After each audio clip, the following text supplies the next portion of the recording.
Do, do. It got me in the face. That's what she said. I know.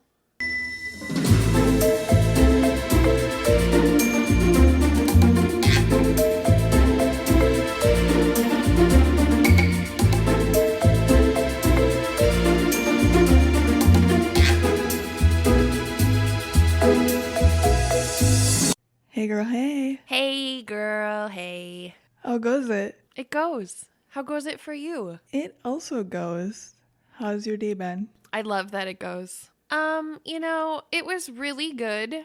It was super emotional, but really good.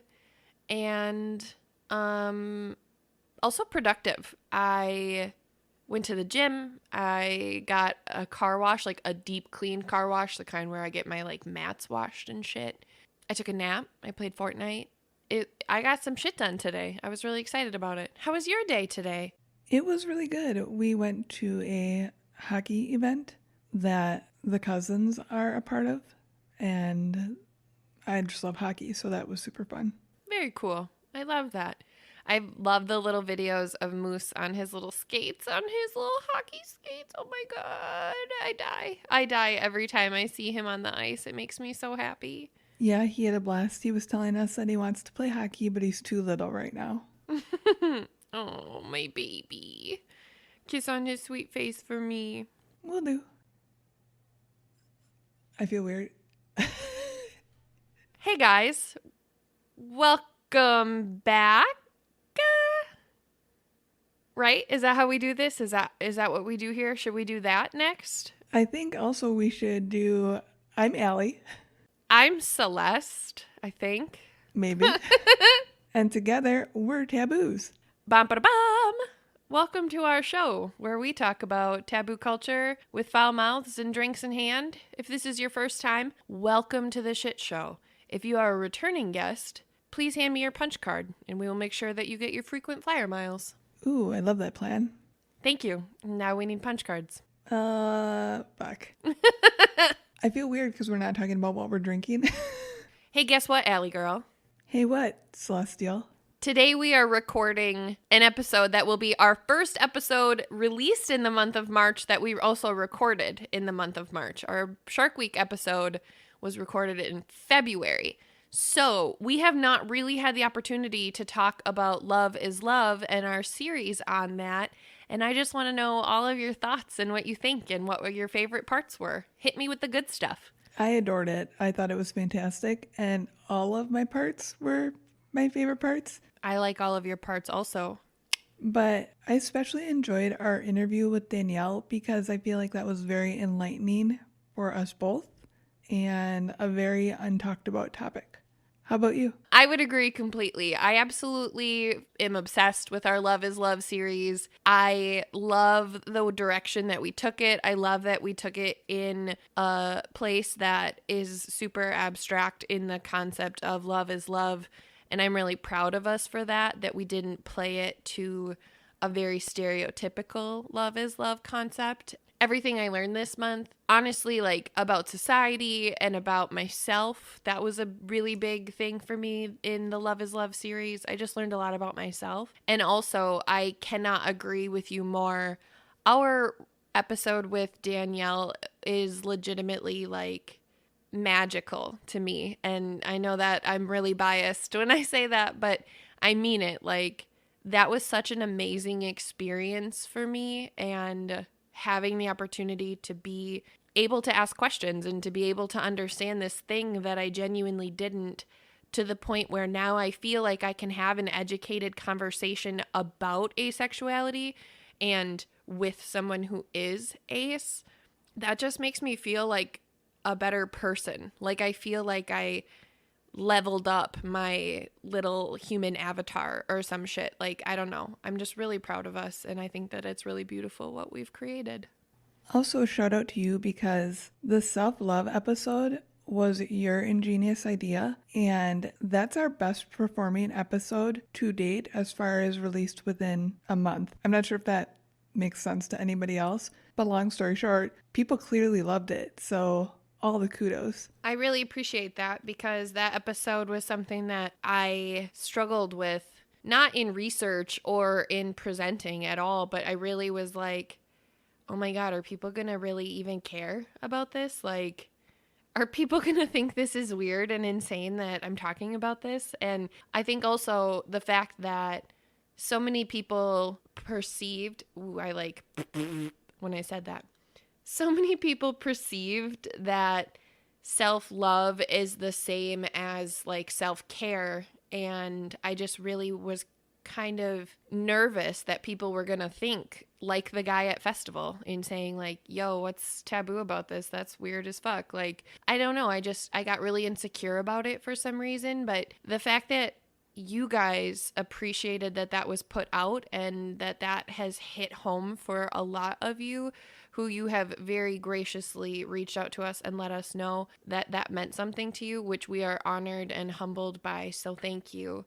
But that feedback has been such a big deal. The listens on that episode being our best performing is such a big deal because you guys, this is really just a thing that we all deserve to be able to have for ourselves. So carry forth and love thyself. On that note, can I ask you what we're talking about today? You certainly may. Today we are discussing truck drivers, which is another topic where people are probably scratching their head, being like, what is taboo about being a truck driver? But sincerely, I think there's a lot to the transportation industry that people of the general public just simply don't understand. I really feel like there's a stigma that goes along with being a truck driver. And we actually have a guest joining us today who is a truck driver.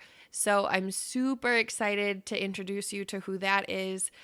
In just a little bit, we will get him on the phone.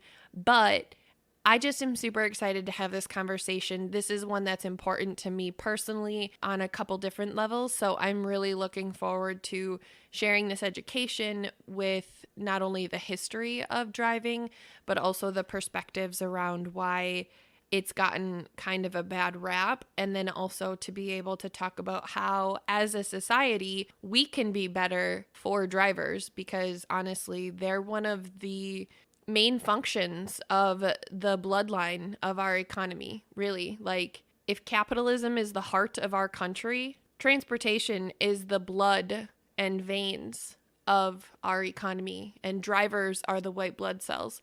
So people really don't recognize that that's what it means to be a truck driver and all of the things that come with that. So I really want to talk about that and expose that truth and give truck drivers the acknowledgement and the recognition that they deserve for all they do for our country. Yeah, it's definitely one of those jobs that is crucial to us as people, yet very undervalued. I agree completely. Yeah, I'm really, really excited about it. And actually, I just received a message that our special guest is ready. So let's give him a jingle and we will be right back. Bring, bring. Ooh, I was going to ask you to say a jingling or something, but you were on it. My girl, you are the love of my life.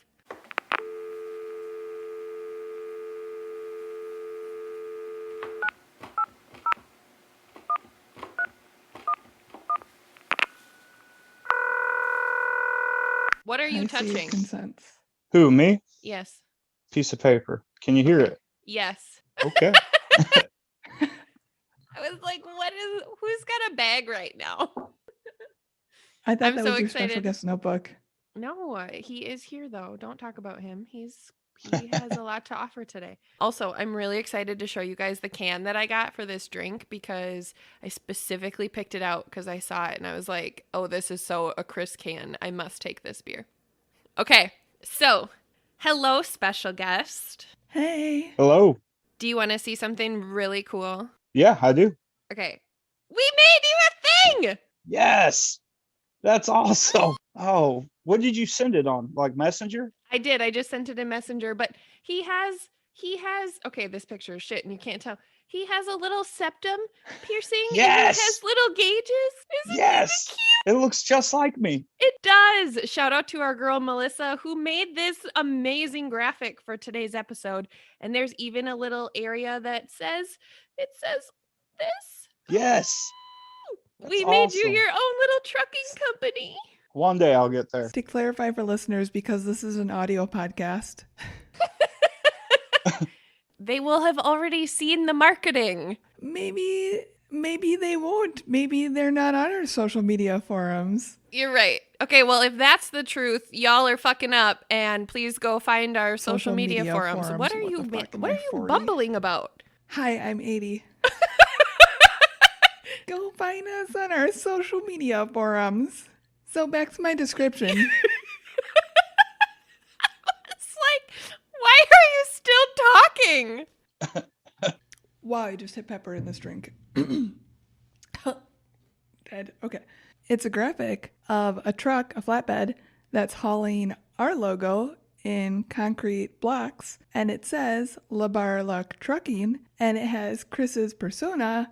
I don't know how to explain that portion of it. So it's... My avatar? Thank you, avatar. Bing. The World of Warcraft girl couldn't come up the word avatar. That's fantastic. It's called character creation. Thank you very much. Hey, don't diss on the nerd. Oh, my bad.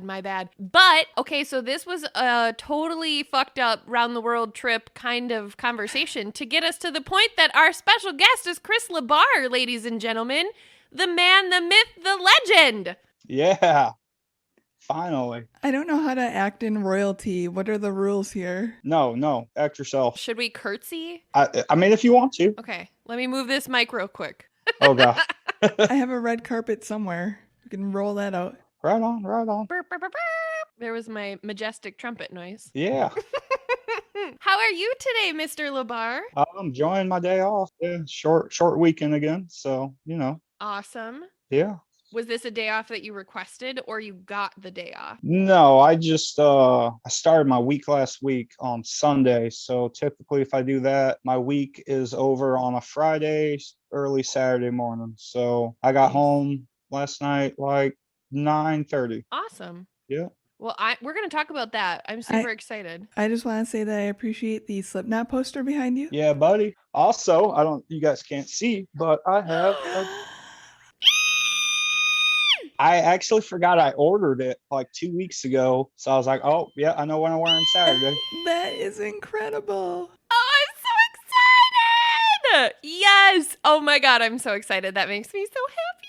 Yeah, I was pretty pumped. I love that you're repping us today more than we're repping us today. Yeah, neither of us. I'm repping a trucking company, but not our actual podcast. Okay. So, you guys, we are gathered here today to talk about Chris and his amazing profession. Chris, would you like to tell us what you do for a living? I am a flatbed truck driver. I really thought about making a truck noise, and then I couldn't get my mouth to do the noise that I hear in my head. So there, insert awkward Celeste thinking moment. Can either Like of you? Vroom, vroom. Vroom, vroom, she says. No, this I mean, one, like, make yes. this noise. My favorite thing to see. Oh, honk, honk. Pretty much. That was decent. Okay, for the listeners, you guys, what Chris was referencing is his favorite thing to see is the honk your horn sign, like with your hand, like pull on the horn thing. I'm super describing this terribly, but I'm doing the action like a happy 5-year-old. Amazing. So I am so excited to talk about this. I am super passionate about, and I am so honored that you are here to talk about this with us. I'm just so excited. So I have a disclaimer to start this episode. Are you guys ready to hear it? Yes. Nope, I'd rather hear what we're all drinking today first. I would also rather do that. You are right. Fuck me for being excited about our episode. You guys mess us up every time. We do. It's true. We're not professionals at all. You should hear. It's good. You It's should all hear good. the unedited stuff. This is him hearing the unedited stuff, Allie. Yeah, I'm part of it Stuff now. he's not currently on. Jesus Christ, you guys. I only have to take shit from one of you on a normal basis, so this is difficult. I'm so excited that Chris is on my team. Okay, Mr. LaBar, Your Highness, what are you drinking this evening? Oh, the fanciest of the fancy, Jack Daniels and Coke. Nice choice. Excellent. I approve. Miss Allie, what are you drinking today? Shout out to last week's episode. I'm drinking a Bloody Mary. Nick brought home one of the instant mixes for me, and I immediately cracked up because that episode obviously hasn't aired yet. So nobody's heard the Bloody Mary comment yet, and it's fucking delicious. I'm dying. I think this is hilarious because I don't know if I've ever actually seen you drink a Bloody Mary. I'm not saying you don't, But I'm saying in our friendship, I've only ever had mimosas with you as like a brunch beverage. So the fact that the week after we have that episode is the first time that I see you have a Bloody Mary is just like cosmic energy that I really appreciate. Like, really, it is. Also, he mixed it for me because I was legitimately buzzed on our BDSM episode with vodka, so I asked him to mix it, so I wasn't responsible for anything that happened within this episode. I wasn't responsible. Cheers to Nick and all of his amazingness. Thank you for being a part of our show without being a part of our show. I so appreciate you. What are you drinking, beautiful? I have this beer that I've never tried before. And again, you guys, I got this because I saw the can and I was like, fuck yes, Chris and Allie will die over this can. I must have it. The brewing company is called Drecker. And actually, the logo kind of looks like Chris if we put a Viking hat on him. It is an India Pale Ale, and the type of beer, like the can itself, is called Ectoplasm. Are you guys ready to see it? Yes. Yes. And look at his little... Tell me that's not Chris with a Viking hat on. That is That awesome. is amazing. I need to get me one of That them is hats. so great. So I was trying to figure out how to describe this because it's very interesting. I honestly haven't landed on if it's good or not yet because it is just unlike a beer that I've ever tried before. At first it's really smooth and it definitely tastes like a pale ale, but then it's got this like bite to it at the end. And you guys, this sounds really weird, but it tastes almost like meaty, like irony, like I should chew it. That don't sound good. I don't know how to explain it. It's not bad. It's just super intense. And I really like the can more than anything, I think. That's that. There's that. There. I will keep you posted as I drink it throughout the episode. Maybe I'll be less inclined to chew it. Who knows? I'm really just disturbed by the thought of chewing beer right now, so... I really can't. I don't know what it is, and I wish I did. The ingredients or the flavor profile just doesn't really make sense on this. So it says that the malt is a 2 pale row, flaked oats, carafoam, and malted oats. The hops are Citra and Mosaic, and the yeast is a house IPA yeast. And I'm not sure what any of those things would make it taste like I should chew it. But I do. I've never heard that description before, chewing beer. Allie had a beverage that was described as chewy, didn't you? Yeah, I was actually trying to think of that. It was something very similar, chewy or... It was definitely chewy because I was like, I've never heard that term used to describe a beer before. Yeah, I remember we were kind of traumatized by it. Yeah, and I want to say for some reason that was at some point in our spooky season episodes. I just really feel that way. I'm not sure why. Anybody who listens to us, who actually listens to us, if you could please tell us what episode we talk about a chewy beer, that would be really helpful because I now know what it's like to have a chewy beer. I would now love to hear your disclaimer on this episode. Oh, thank you. Thank you. Here we are now. In today's episode, we will be talking about drivers in relation to the transportation industry. This can be any number of types of delivery method. However, today we are primarily going to be focusing on operators, quote unquote, truck drivers, semi-drivers, 53-footers, that kind of truck. That's what we're talking about today. As an equal opportunity podcast, we recognize the value of all professions, regardless of societal perceptions, of any type of career. This episode is us saying to every driver out there, thank you for your service. And Chris, specifically, I know I've said it to you before, but thank you for everything that you do as a driver. I remember the first time I said thank you for your service in being a truck driver, and you were like, whoa, nobody's ever said that to me before. Like, was that weird to you when I said that? Yeah, it's a little weird. Not in a bad way either. We just don't get compliments like that before. Nobody really pays attention to us unless they're pissed off at us on the highway. But other than that, like, you don't hear that. That's so strange to me. That's so sad to me, especially in the time that we live in right now, where, like, literally at one point in the not so distant past, trucking was like the only thing that was still making the country operate. So I guess I'm not really sure I understand how people don't recognize that. Yeah, I don't either. And to me, I think we still make America run, so we're just overlooked, honestly. I agree completely. Yeah, I agree 100%. If it gets to people's shelves, they don't think about how it gets there or the process. So everything Celeste said, I 100% concur. Well, thank you, ladies. Absolutely. So, you guys, I really feel like the definition of truck driver is pretty basic ass bitch, according to my Google search, which states, quote unquote, truck driver, a person who earns a living as the driver of a truck. It's pretty legit.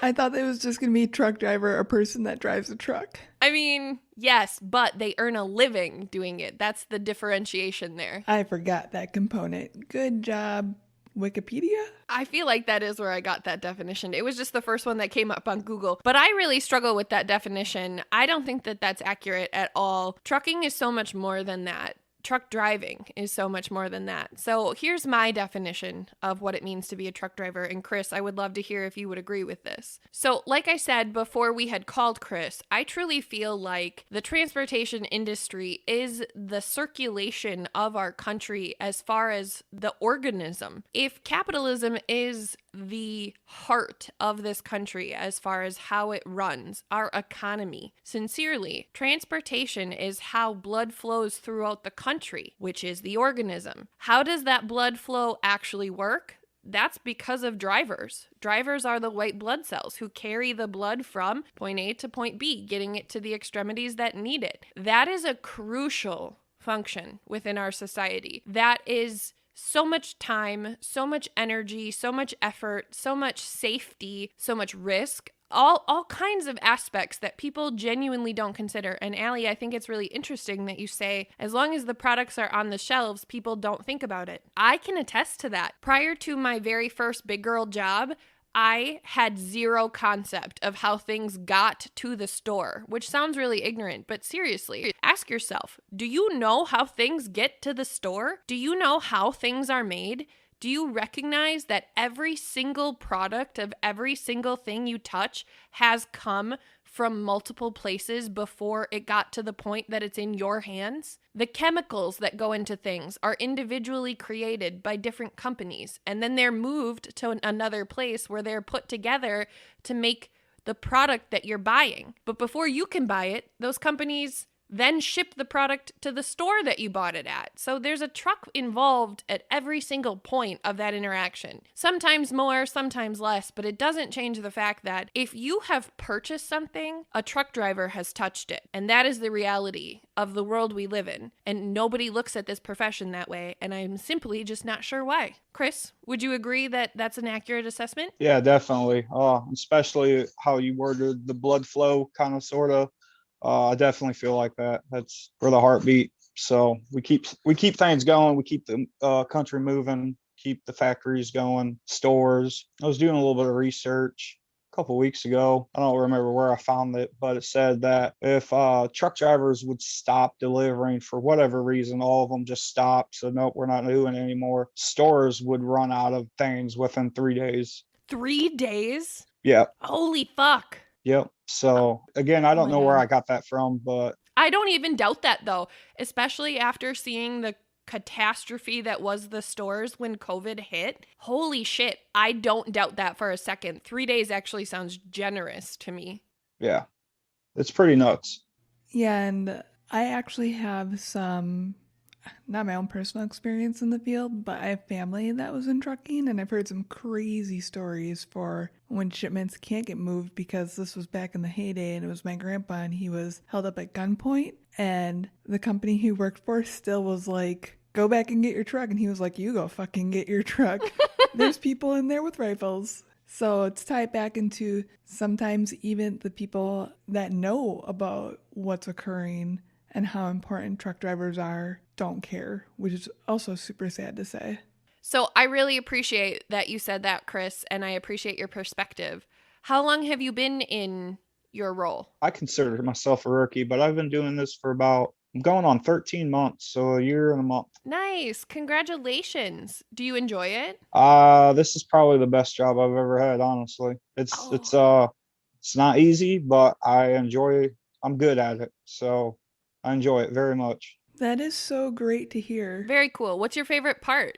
Uh my favorite part, just I don't know, driving the truck, I guess, and kind of getting to see some stuff. I don't go very far out. I'm pretty much in the Midwest, but also the challenges. I really enjoy the challenges that come with driving a truck this big, and I'm really good at it, I think. So Very cool. Do you have like a challenge that feel comfortable sharing with us? Like what's something that you face that you enjoy the challenge of that's not necessarily a bad thing? Because we're going to talk about some of the cons of your career as well, because there are some obvious ones. But like when you say a challenge that you enjoy, what's an example of that?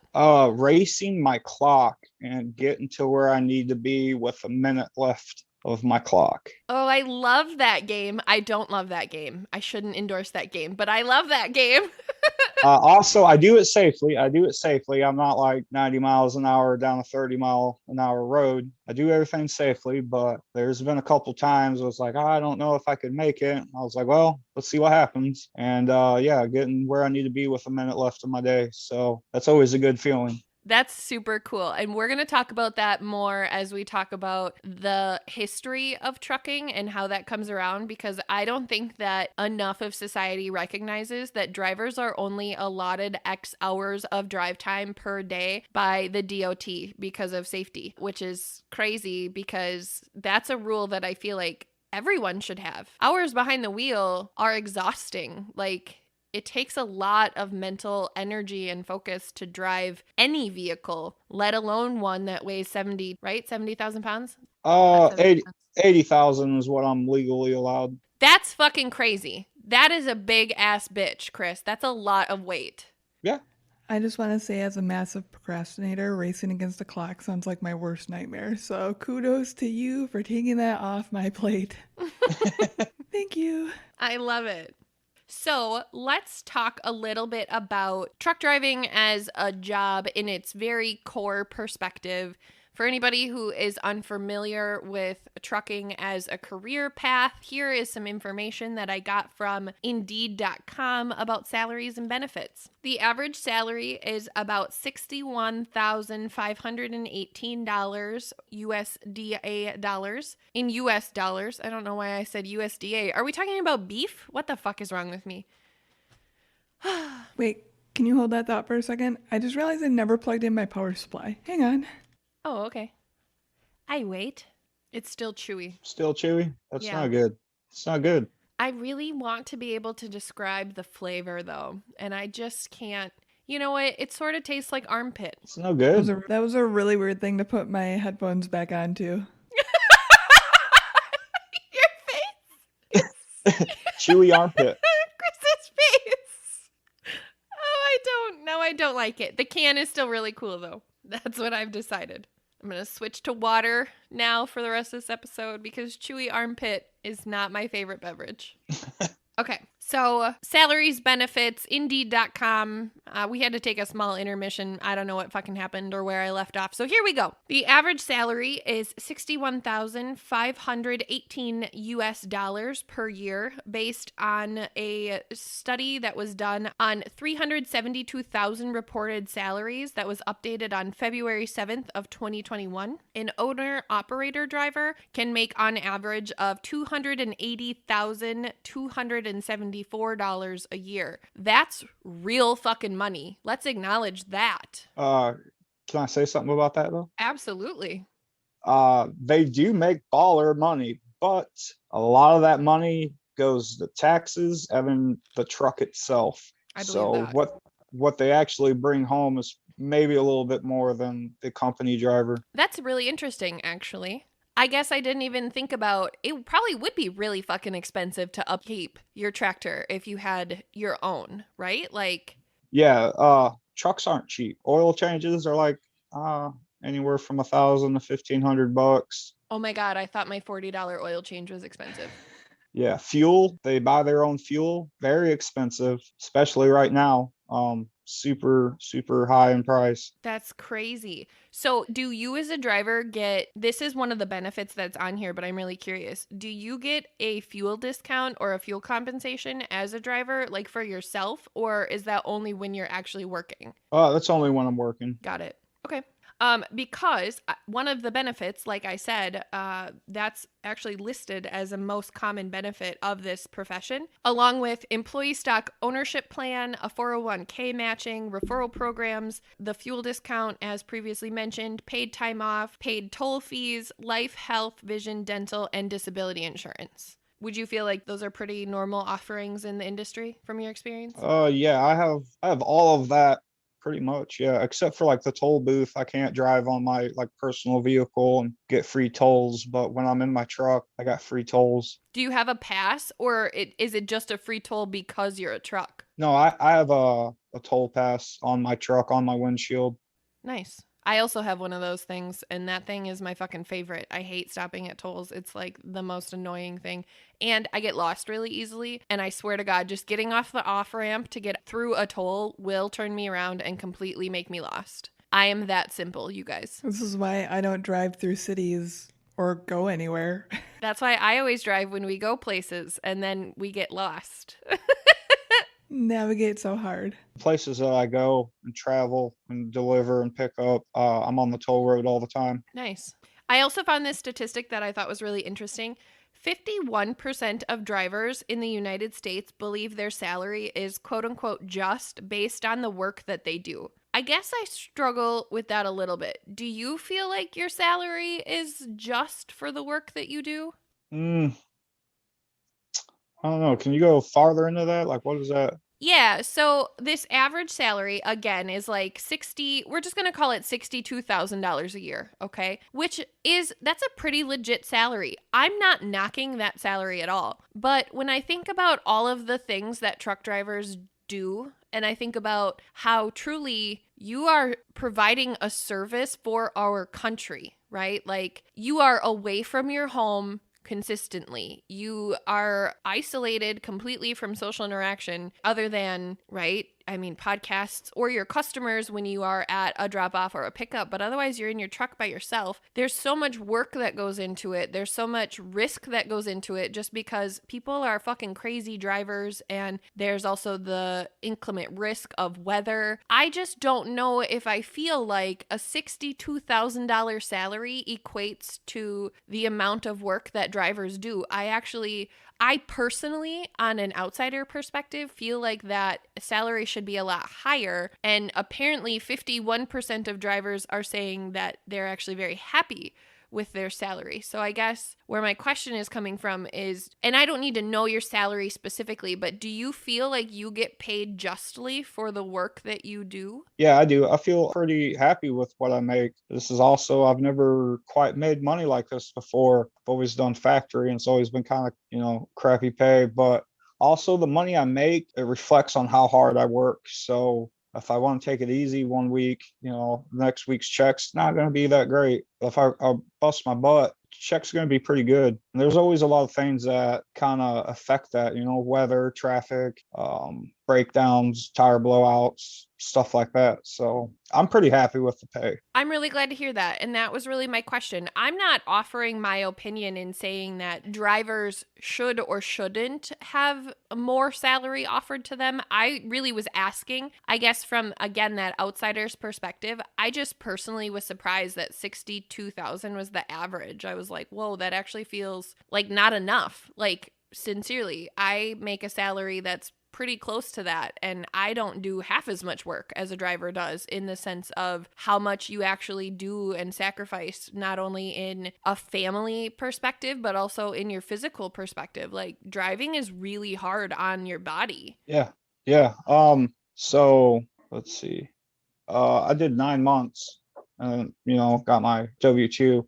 I wasn't too far off from that amount. I mean, I think if I would have hit a full year, and also COVID had a lot to do with my driving the first 3 months. COVID really had had us slow down a lot because everybody was just like didn't know how to handle it, and customers were shutting down and just trying to adjust to all the new like face masks and sanitization and everything. So if it wasn't for COVID, I probably would have done a lot better than what I did for the 9 months that I worked last year, being a first time driver. So super pumped about 2021 and seeing what I can do like in a full year's time. And now that we got COVID kind of under control in a sense. At least in a we can still make the world turn kind of sense. Yeah, I completely understand what you're saying. That's awesome. I'm so excited for you and I'm so proud of you and I love your attitude about it. I think that that's a huge thing and I really appreciate you sharing that with us. So thank you. I love that you're so excited and determined to kick some ass and I can't wait to see you do that. Yeah, it's going to happen. I'm going to dominate 2021. I totally believe you. I do. Hi, I'm stepping in here to play devil's advocate really quick though, because I have a question. Is it ever frustrating that your pay is impacted sometimes by things outside your control? Yeah, it always sucks. Because like breakdowns, you don't get paid for that. I mean, there's like if you're broke down for more than a day, it's like $50 a day that you get paid, which I can make $50 in like 2 hours. So to lose an entire day and only get paid $50, super frustrating. And weather was like 2 weeks ago, last week, something like that. I had to shut the truck down early because I just couldn't drive anymore. Roads are too bad. I didn't want to risk it, and all that stuff really has a control on what we can do. And if your truck's not churning, you're not making money. There's really nothing you can do about it. You just got to deal with it. Yeah, that's one part of the industry that I hate using the term fair because then I feel like I'm indicating I like participation awards or something. But these are circumstances truly outside of your control that I don't feel personally, obviously not a driver, so I can't speak from experience, but there should be better compensation for those times because it's not like you're asking for a blown tire. Like, this is your livelihood. I don't know. Sorry, hi. Once again, devil's advocate. No, I love that you brought it up. I think it's completely valid because it's not just a blown tire or a breakdown, which those things are out of your control without question. I'm not saying you would ever do anything that would get you to that position, but think about just normal shit that everybody has to deal with. The weather. You guys, really, Chris is right. We live in the Midwest. We have ice, we have snow, we have sleet, we have all kinds of cold ass shit that creates terrible roads. On top of hello, I don't know if anybody has ever been on the road, but drivers are fucking idiots. All of us. Like, as soon as we're behind the wheel, at one point, we've been an idiot. So, really, there's just so many aspects that are out of your control entirely. And I would agree with Allie. I just don't know if it's fair that you're completely gypped for that day because of something that was completely out of your control. That just kind of hurts my feelings a little bit, especially knowing how hard drivers work. I just don't think that that is fair. Yeah, it's not fair, but it's just something. It comes with the job, so we kind of already know, if something bad happens, breakdown, weather. I know guys that were stranded in Texas all week long because of the snowstorm or the ice. All the customers shut down because of the road conditions, and they were shut down for a week, and they sat at a truck stop all week fully loaded because they couldn't go anywhere. And then they got their check this week and it was nothing, absolutely nothing. That's sad. That's so sad. That's so heartbreakingly sad. Yeah, it comes with the territory though. So yeah, I respect that. I do. And I appreciate that you included that that it's part of the job when you join. Like, I think that that's a really big deal because as someone who still gets paid even when the weather is shit, that just doesn't compute to me, I guess. So I really appreciate your perspective, and I also appreciate just your acceptance of that being the reality. I think that's a really big deal, and that's really cool of you. I agree. Yeah. So there's just a couple little things that I want to define. We're going to play like a little word game real quick because there's some transportation terms that I think maybe not everybody's familiar with. And the words are super basic and it's probably obvious. But again, previous to my experiences in the transportation industry, I didn't realize these words were words and applicable to this concept. So we're going to talk about freight today. Freight is truly the products that are being moved from point A to point B. Anything that's on the truck, that is freight. We move freight all the time. That is transportation. A load is also that same concept, but in a singular environment, meaning like the concept that is moving right now. The freight that is moving right now is a singular load. I also have been in the transportation industry for a long time, and I'm still a 6-year-old, and every time I hear load, I definitely think of cum. So that's out there now. It's okay, guys. I'll be the adult. At least one of us is. And then the other two words that go together are tractor and trailer. So really, when we talk about a tractor, we're talking about the truck itself. And when we talk about a trailer, we're talking about the hookup. So the actual 53-foot trailer that is behind the truck. You guys, come on, this isn't hard. Stay with me. Half of you have trailers. Half of you have seen them. So everybody should know what I'm talking about. But I really just wanted to define those terms because, again, if you don't have a ton of experience and we start using those words in regard to the transportation industry, that might have been confusing and I didn't want anybody to get lost. So thank you for playing the word game with me. Are you guys ready to learn about some history? Yeah. Let's history, bro. You did it. I did. That was for you. I loved it. That made me so happy. All right. A brief history of trucking, according to logistic.com. So I took some bullet points. There are a couple quotes and I will make sure that I quote them, but this article was really, really helpful and really interesting. So I am just going to read off those bullet points that I had. So prior to automobiles, most freight was moved by horse-drawn wagons. Can you imagine how bad that would suck? Yeah, that would be slow. Real slow. And I know you live in Indiana where there's lots of Amish, so you have experience with the wagons and just how slow. Yeah. Slow. I'm not Slow. knocking anybody, but slow.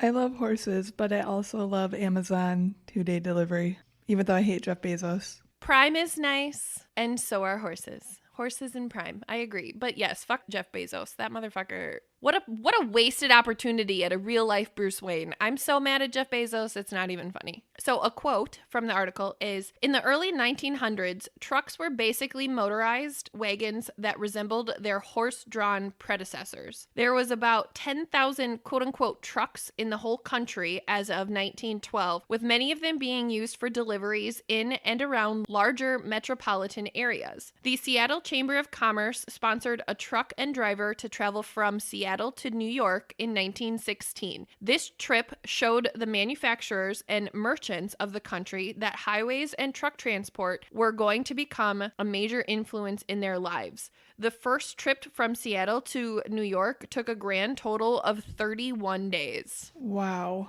Right? Can you imagine? How long would it take to get... Do I know this?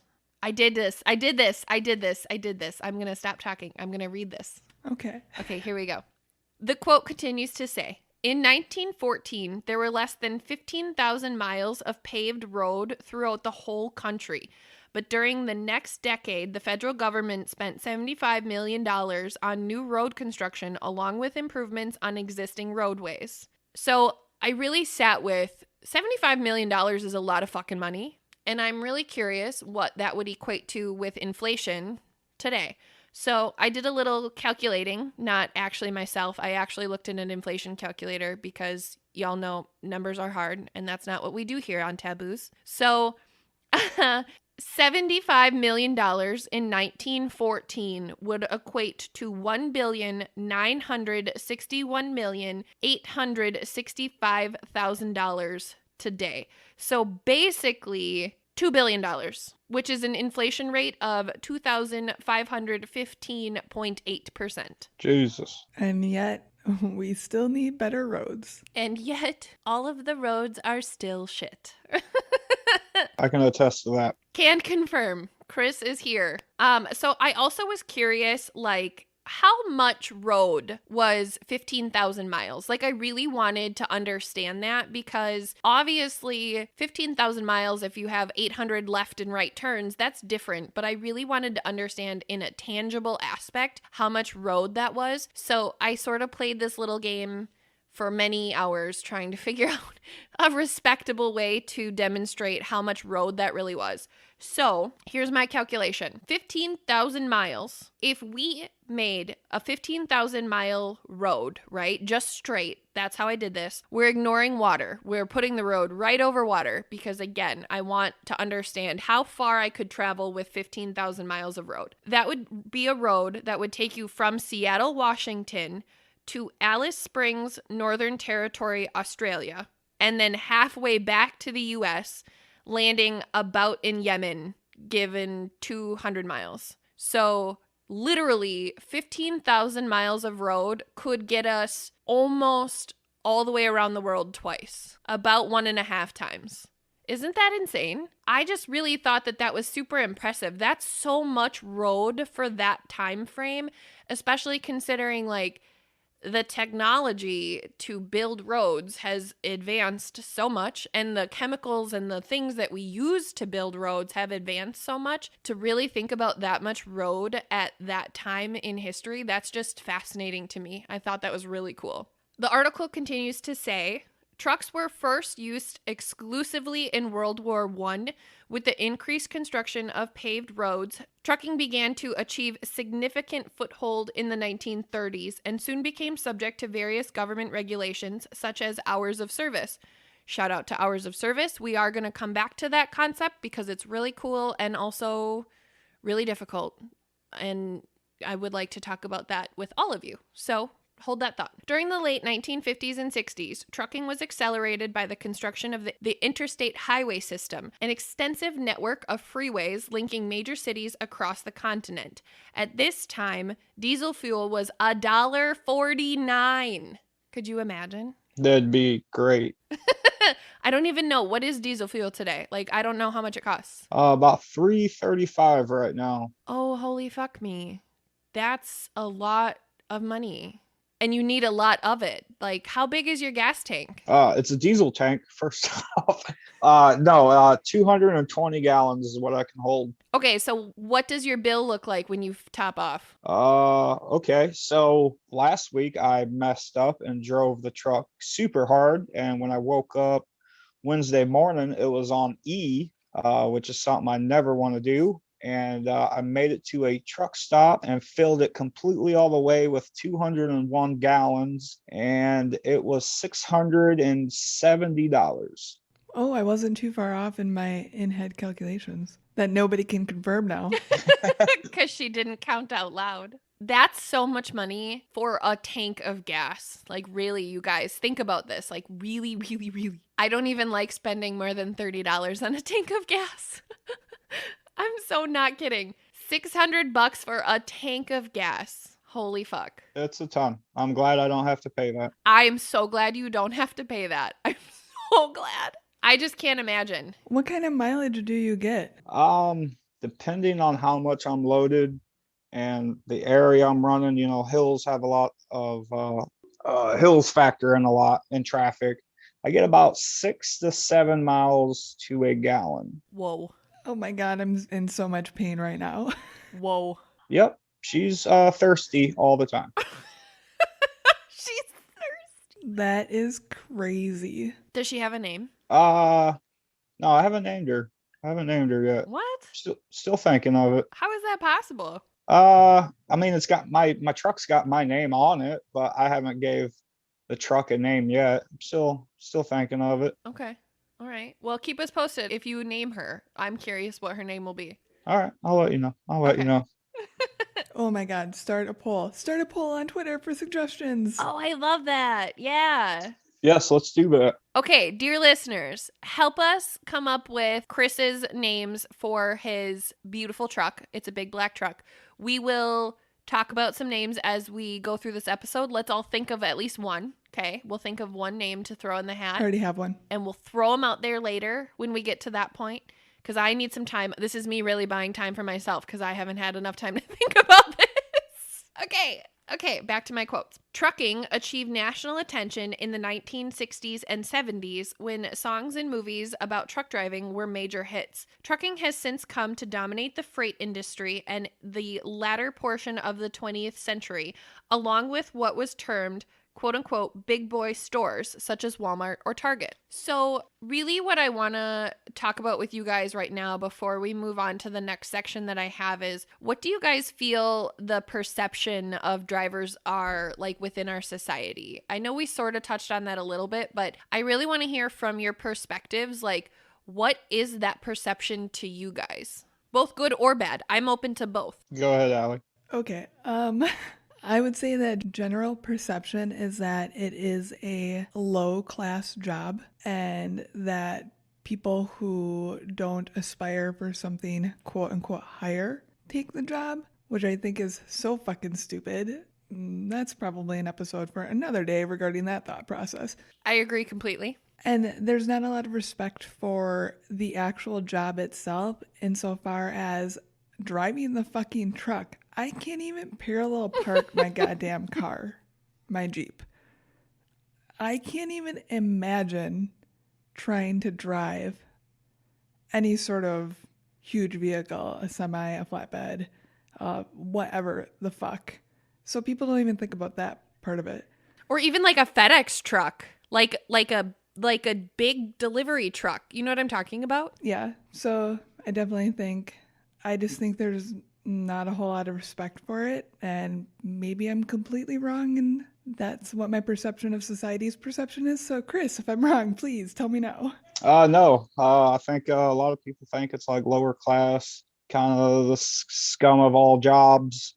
No education needed, which isn't very. I mean, you don't need like a college degree, but you gotta be smart. And then that just driving the truck is easy. It's like, oh, I can do that. It's like, oh, okay, come on, hop up in here and back this truck up for me. I can drive my Subaru. I got this. Yeah. Back in a 53-foot trailer in between two semis to get parking for the night, while you got everybody shit talking on the CB and it's just a super congested area. I get a kick out of people to say, oh, it's just driving a truck. It ain't nothing. I used to work in retail in the warehouse side of things. And let me tell you, I have seen some skilled ass fucking drivers back their semis into our dock when the situation they had to navigate was absolute insanity. So that skill to me is mind blowing. I think that's a big deal by itself. We've all seen trucks that are like in the bay, right? That have pulled into the dock and are actually within the walls of the building. Somebody had to do that. It was the driver. Like, let me answer that question for you. It's not the store manager who hopped in the truck. It's the driver who got this truck perfectly parked in an existing box. You guys, I drove my car through my garage door last week. I'm just saying. Clearly, this is a hard task.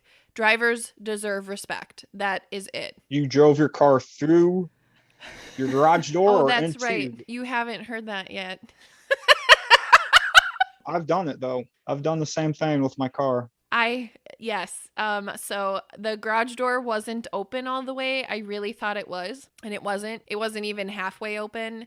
And, shout out to our other episode where I tell the story. It's just not out yet. But yes, I did. I backed into it and I fucked it up so bad. I didn't drive all the way through it. I stopped, thankfully, because my landlord was behind me. But had he not been, I would have absolutely driven all the way through it.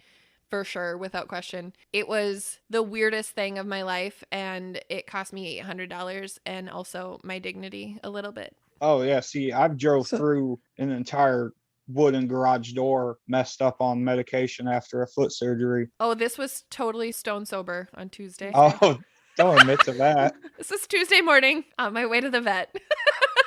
She sent me a picture of it and I was like, what, your garage is off track or what happened? Yeah, that's what she said. I'm like freaking out. I'm laughing because it was hilarious, but freaking out at the same time just because it was scary. And she's like, your garage is off the track. And I'm like, no, not what I said. Please fucking listen. I demolished my garage door. So shout out to drivers who can back up into the little tiny fucking door that is buildings when they do deliveries. So I love that we explored that. The next section of my notes is, when did drivers get such a bad rap and why? Because that's what I really wanted to understand, because I am of the same position as you guys. I feel like drivers from a societal perspective have just a bad reputation. I really think that. And I don't get why, because like we've said, this is such an important job. I really equate it in my mind to a service of the level of like soldiers or police officers or doctors doing a job for society.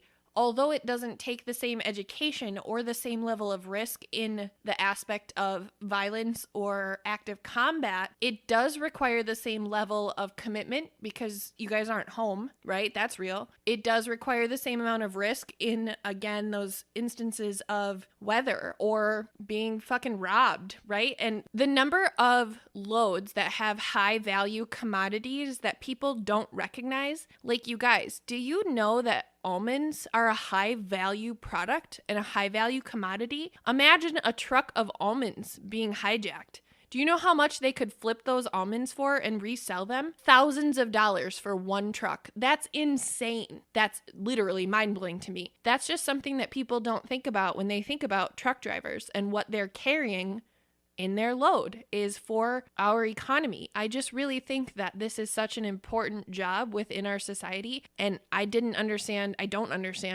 why other people don't look at it that way. So that's what I looked into. So this information came from city.data.com/forum. So it was really like a old school Reddit thread, basically. So suburban_guy posted on July 27th of 2014 saying, quote, "To be honest, I'm not sure how the trucking industry developed such a bad reputation in the first place, but it's had it for a long time, decades in fact. When I announced I was going to become a truck driver back in '93, my mom wanted to jump straight into her grave. My friends mocked me. My neighbor said the best thing I would get out of it was hemorrhoids. I wish I was joking about that, but I'm not." So a question that was posed in this forum was, how bad is the industry's reputation? And the response from this suburban_guy states, quote, "Imagine if a high school guidance counselor recommended that a student become a truck driver someday. Oh my God, that counselor would lose their job that day. Seriously, they would.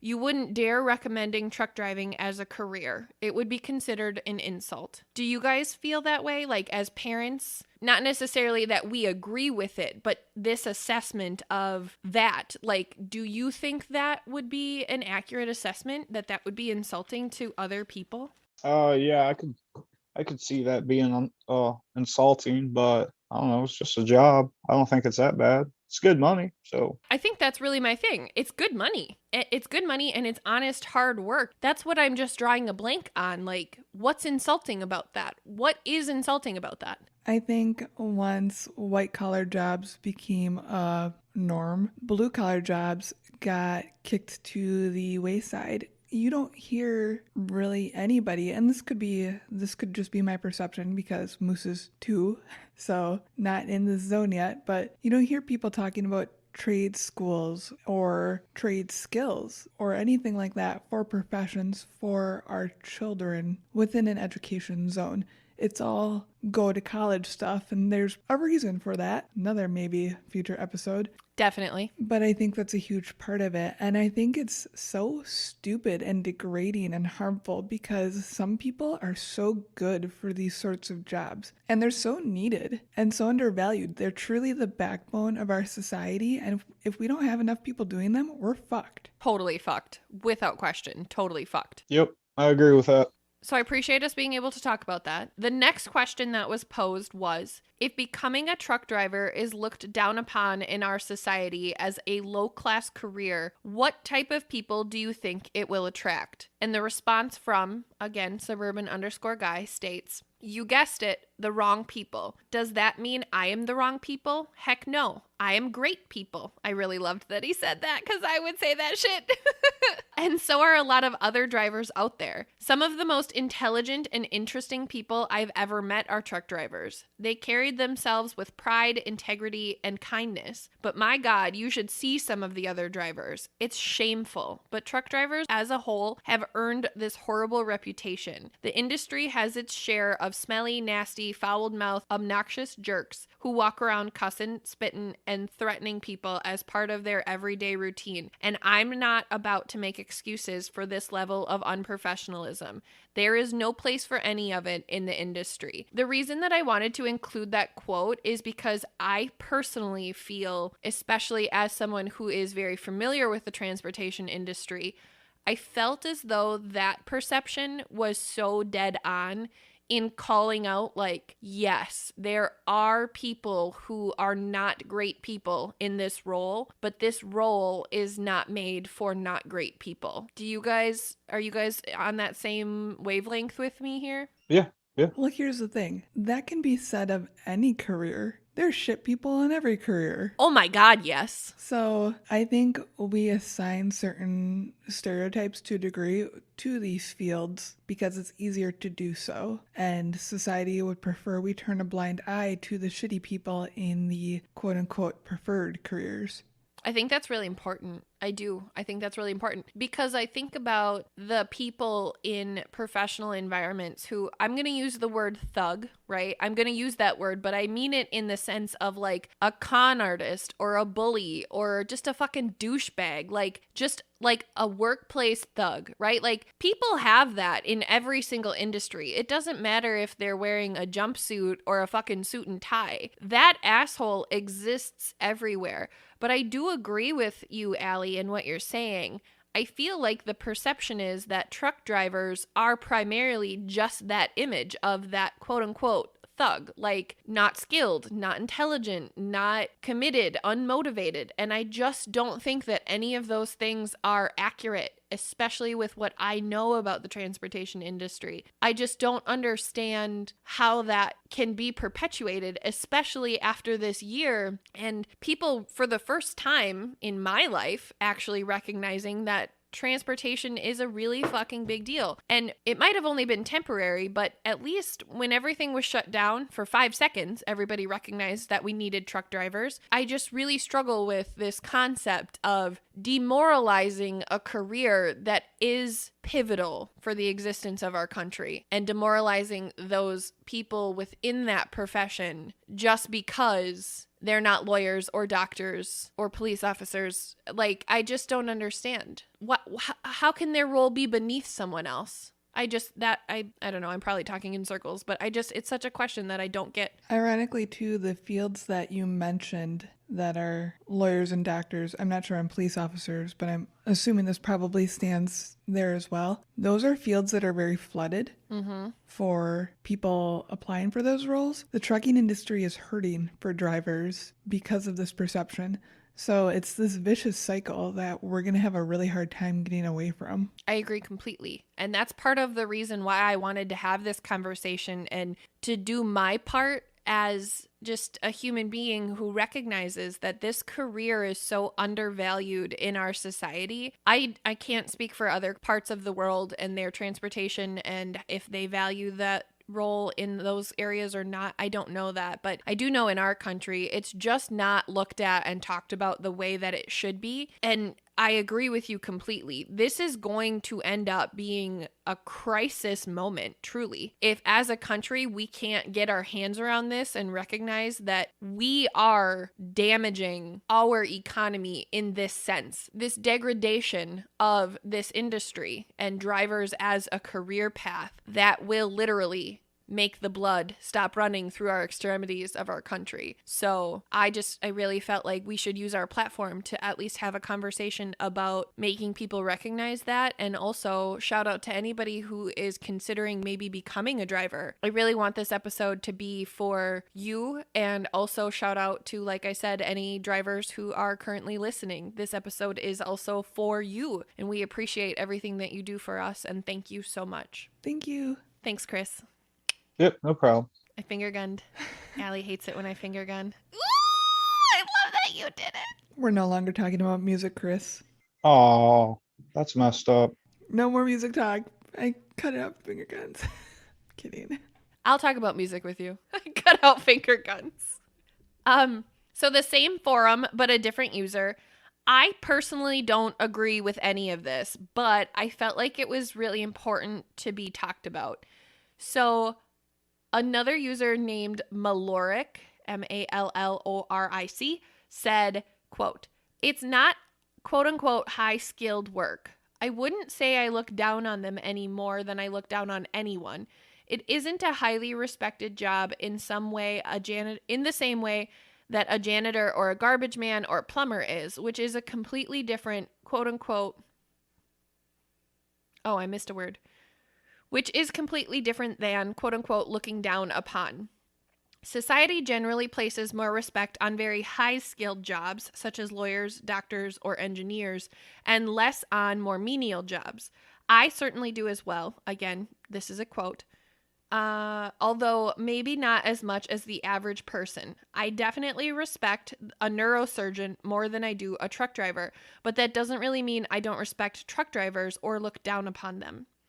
So, what do you guys think about that statement? I want to hear your thoughts before I throw anything out there. Chris, you first. I don't know. I'd like to see a neurosurgeon supply a store with the stuff that we need. I just think, I mean, yeah, the police and firefighters and doctors are important, but I think the truck drivers, we're up there too. We got to be up there because if it wasn't for us, America would stop, honestly. It's super important job. I completely agree with it being an important job. It's definitely needed. I just really struggle, I think, with the concept that it's lumped in as a menial job. I also struggle, you guys, I'm just going to say this. I struggle with the concept that any job would be considered a menial job. If it's so menial, I guess just go do it then. Like, if it's that insignificant, why don't you do it? Right? I think as a society, we put a lot of value on education for jobs. Like, more education means a more important job, and I think that's absolutely ridiculous and part of the problem with our perception of important jobs within society. Stay tuned for a later episode. I don't know what to call it yet as far as our topic, but we're definitely going to talk about education and its relationship to the damaging effects that it's doing to our country. I am not saying education's not important. Hello, I have 12 years of education in my scope. Like that, I am going to be doing that. But that's not true for everybody. So I want to talk about that at some point, but not right now. So I really appreciate that we could talk about this perception. And I think that we did a good job of really covering like what the perception is and where it should be, because I agree with everything you guys said. And I think that this is just, again, super important in bringing that perspective forward. So since we talked a lot about education, actually the next thing that I want to talk about is how does one become a driver? And then I have in parentheses, correctly. Because believe it or not, there are people who don't do it correctly. And to those people, I say shame on you because you're taking on a very incredibly dangerous job and you don't know what the fuck you're doing. And you are the reason that people die because of drivers. So fuck that shit. Do this career, but do it well and do it correctly. Safety first and always. So I found 6 steps to becoming a truck driver according to learnhowtobecome.org, which is actually a really cool website. And I used it for an upcoming episode also. So honestly, you guys, small shout out to learnhowtobecome.org because if you need any sort of insight on a career path, this website was really legit. So step number 1 is pass your state's regular driver's license exam. Once passed, you can apply for a CDL, which is a commercial driver's license. 2, complete basic education requirements and professional training. The U.S. Bureau of Labor Statistics has found that most long-haul employers expect applicants to hold at least a high school education or a GED equivalent, along with a CDL. In addition, serious candidates should attend and complete the curriculum from an accredited community college program or private trucking school. The programs run from several months to a full year, and some students may receive tuition assistance. So some carriers actually provide this education as well through the company itself. Like I know as an example, Schneider does this. So my company that I work offers a training course instead of going to like a drive school, which is normally about 3 weeks long. But you got to come up with some money. It's about $6,000. You can get like a loan, or if you could pay that cash, you can do the driving school. But my company actually offers a 3-week course to get your CDL, and it's all paid for. You're on a 1-year contract with them, but everything's paid for, and you get paid to do it. So it's actually pretty good. That's super cool. I really appreciate that it's like a paid education experience. I do understand the contract, right? Like nobody's going to pay for you to have this education and then for you to dip. Like I totally get that. But the fact that it's available is actually really, really cool, because I think about who might be eligible for this job or might be interested in this job, and that might not be somebody who has the ability to just cough up $6,000, right? But that doesn't mean that they shouldn't have the opportunity. So I just think that that's a really cool thing. And thank you for sharing that with us, because also I didn't know that driving the classes itself and the education, I didn't realize it was that expensive. Like, Yeah, holy shit. yes, education is expensive. Again, that's another episode. But I didn't realize that this education was that expensive. So thank you for sharing that. Yeah, no problem. It's I was surprised at how much money it was, because I was trying to pinpoint on how I wanted to go about getting my CDL, and I went to a school. It's actually not too far from me, and they're like, "Oh yeah, it's $5,000 cash, $6,000 if you can get a loan for it." And then I was like, "Oh man, I don't know about that." So then they handed me a bunch of brochures, and a lot of companies will actually pay that off, but you're again on a contract. So you can do the driving school and then get hired right on to another company. And then, you're again on like a 1-year contract, and they'll pay that off for you. But they handed me a brochure for a company that I was already trying to get to, and reading the brochure, the company's like, "Yeah, we'll take you up here to Iowa. Spend 3 weeks up here. We'll teach you everything that you need to know. You get paid every week. If you pass your CDL, then you're out for 5 weeks with a trainer. You get paid for that too. And then you come back, test out, get your truck, and you're on your own." That's super cool. Yeah.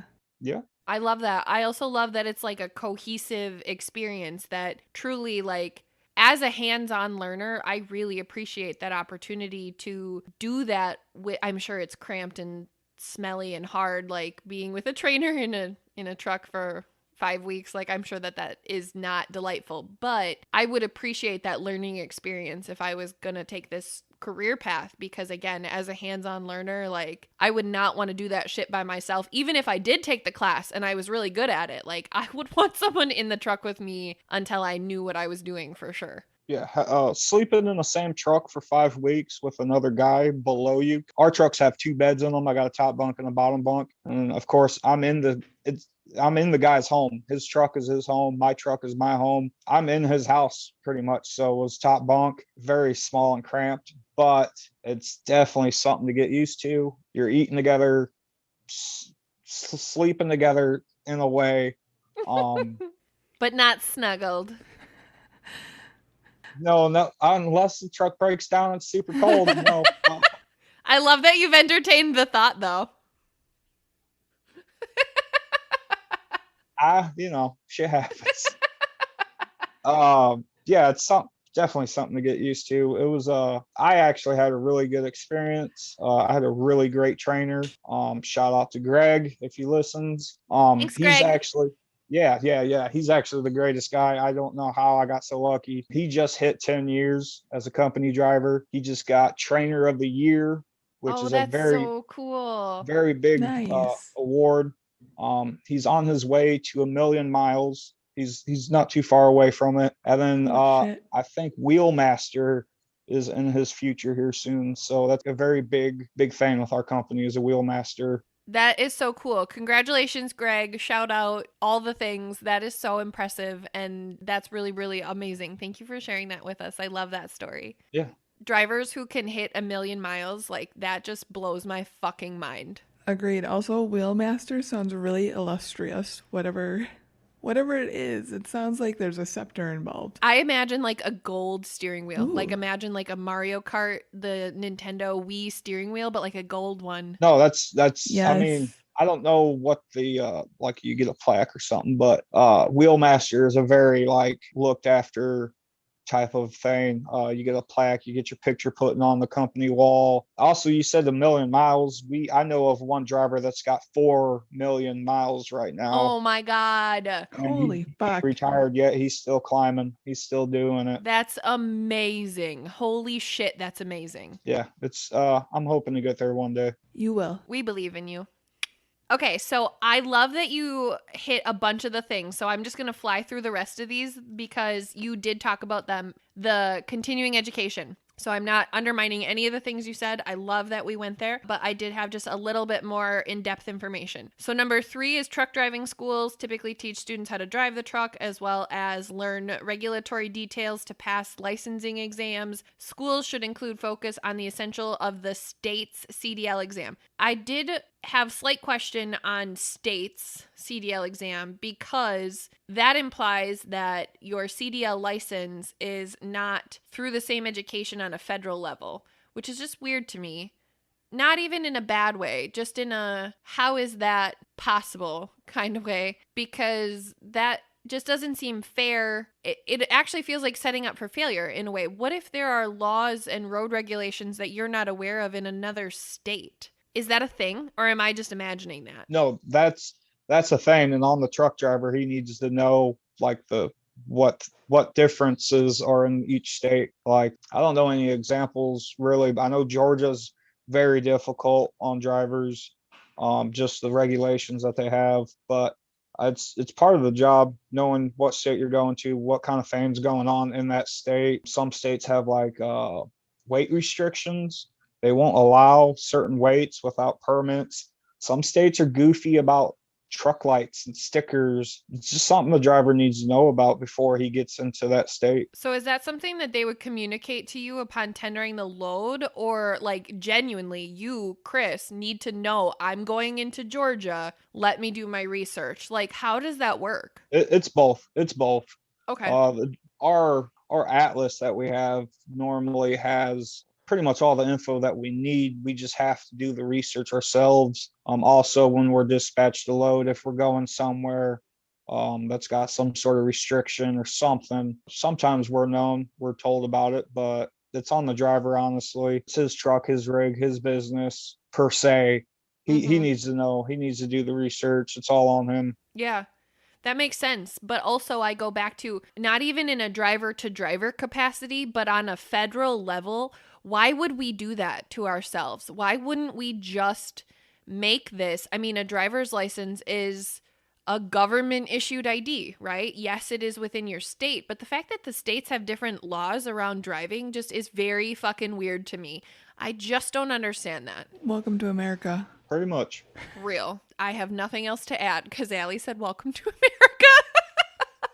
So another piece of number 3 that I thought was really interesting is they talk about endorsements. So this thing says endorsements matter. A quote unquote combo vehicle endorsement can open the door for drivers' qualifications to include driving semi-trucks, hazardous material loads, school vehicles, and tanker trucks. For anybody who doesn't know what a tanker truck is, it is the vehicles that you see that carry gas or different chemicals. Sometimes they look like a little pig's belly because they have like little udders or little like spouts on the bottom. I don't know. I'm doing this weird thing with my fingers, but Also known as pipe bombs.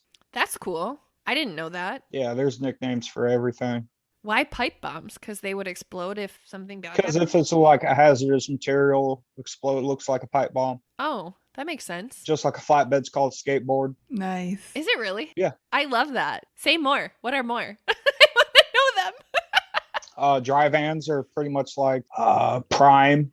Schneider would be considered a dry van unless it's got a reefer unit, which is a refrigerated unit. Keeps food cold. So I used to work in the transportation field more directly, and the first time people started using reefers in the lingo, I was like, what the fuck are people talking about? What are these trucks? I also had that experience where I was like, why are we talking about weed trucks right now? Like, I don't understand this. What is happening? My trailer is called a covered wagon or a side kit. It's just the cider name kit? side kit. Oh, a side kit. I'm sorry. Yep. But why? Is a covered wagon for the tarps? Yeah, because I have if you think the old school wagons and horses, my trailer kind of looks like a covered wagon is what they were called back in the day. Oh my God, I can totally see it now. I totally know what kind of truck you're talking about now. Yep. I think you've seen my trailer. I show off my truck all the time. Oh yeah, I totally have, but I didn't realize that it had the extension of that cage cover thing that you're talking about. Yep.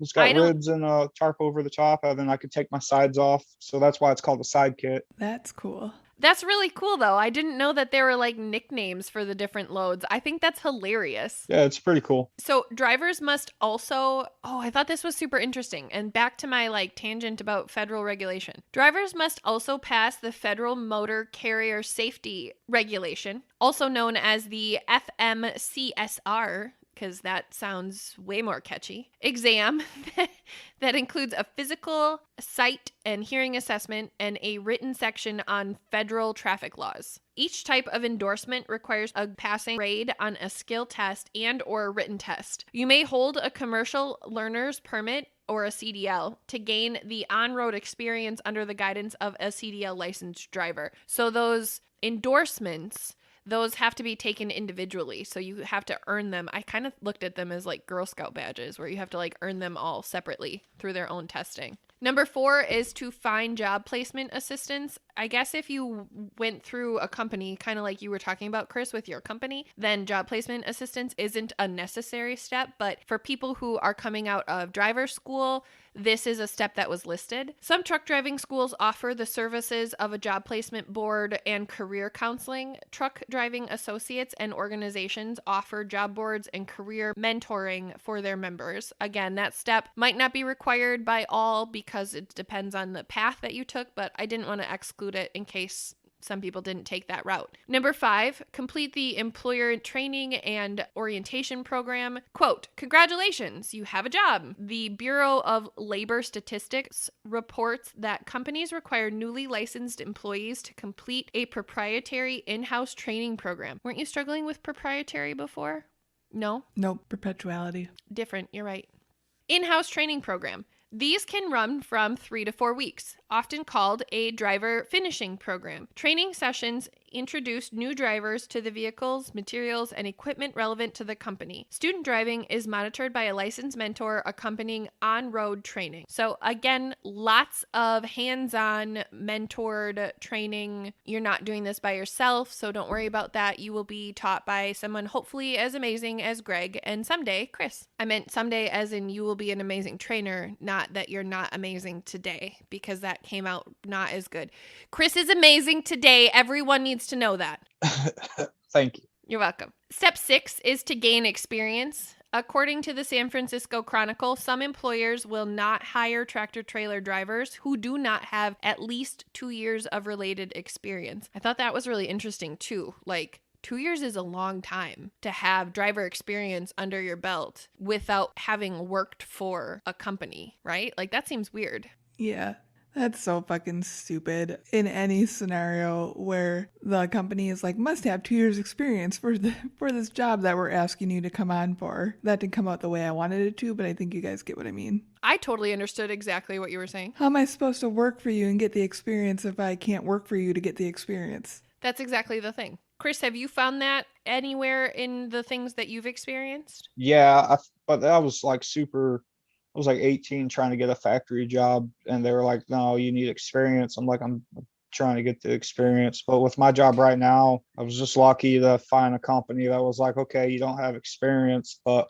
we'll hire you, we'll train you, which it was 3 weeks of hard training. It was very serious. And I did not understand why it was 14 hours a day until I started driving a truck. And I was like, okay, this makes sense. It's 14 hours a day is actually my work day. But yeah, just got to find a job that's kind of like what I have. Somebody that'll bring you on with no experience and train you. You just got to stick with them for the year, get your experience. I'm definitely staying with my company for a long time. So I love that. And I really appreciate the companies that understand people who want to come, like genuinely want this career because it is exciting to them for all of the amazing reasons that this career is cool. I really appreciate giving the opportunity of in-company experience without having that experience under their belt. And I love that your company did that for you. I know that there are a lot of companies that do that, but I also recognize that there are a lot of companies that don't. So anybody who's doing some research on this and you are interested in working in a specific company, I really just recommend that you do your research and understand the company's expectations around previous experience and if they're willing to work with you or not. I think that makes or breaks the difference between a company who values their drivers and a company who literally just wants bodies behind the wheel. Here, here. I think if you want to become a truck driver, do it. Just do your research, know what it takes to do this, and find yourself a company that actually gives a crap and isn't trying just to fill a seat. Because that's where you get like some really bad drivers with some really bad habits that are just causing chaos out on the road. So do your research and make sure it's a fit for you and your family. If you have a family, make sure it's not an easy job by any means. So just, do your research. I love that. And we're going to get into that. I have one more thing about actual information, and then we're going to get into all of that other stuff. And I'm so, so, so excited. And I love this because we created a perfect segue, all of us collectively. Go team. High five. What? Oh, there's my camera. Love this. My next section is called, oh, look, Allie is doing things now. Okay, let's try again. The microphone is right fucking here. I can't high five very well. I mean, you high five your microphone literally all the time. That has never stopped you till this episode. I haven't yet this episode. Yeah, exactly. So. Okay, so my next section is called Where to Work. I got this information from truckerstraining.com. The top trucking companies to work for by truckerstraining.com as of a 2020 study. These are what I found. There are a lot of factors that go into what makes a company an excellent company to drive for, but some of those that were listed were UPS, FedEx, Old Dominion, Schneider National, XPO Logistics, Arc Best Corp, JB Hunt, Estes, Landstar System, YRC Worldwide, Hub Group, and Knight Swift Transportation. A lot of those are very nationally recognized companies, but I also recognize that a lot of these are very regionally recognized companies. So I wanted to do a pretty fair representation of both. I don't believe that one is better than the other, but there is, again, a difference in nationally recognized companies versus regionally recognized companies, or honestly, just local trucking companies, which are just as important, because please don't anybody think that the mom and pop shop trucking company doesn't do as much work, if not more, than the super large companies, because those drivers are doing the exact same thing and are just as important. So that's what I had on background of trucking, you guys. Thoughts, comments, questions, anything before we move on to our Chris LaBar Q&A section? I have a love-hate relationship with all of it for various reasons. I feel you. All of what? What are we talking about, Allie? Your information. Darling, dearest, love of my life, light of my life. What? The information you just provided, I loved it and hated it for various reasons. Oh, I'm with you now. I am caught up. Thank you for getting me there. Mr. LaBar, what were you going to say? Thank you. I answered your question.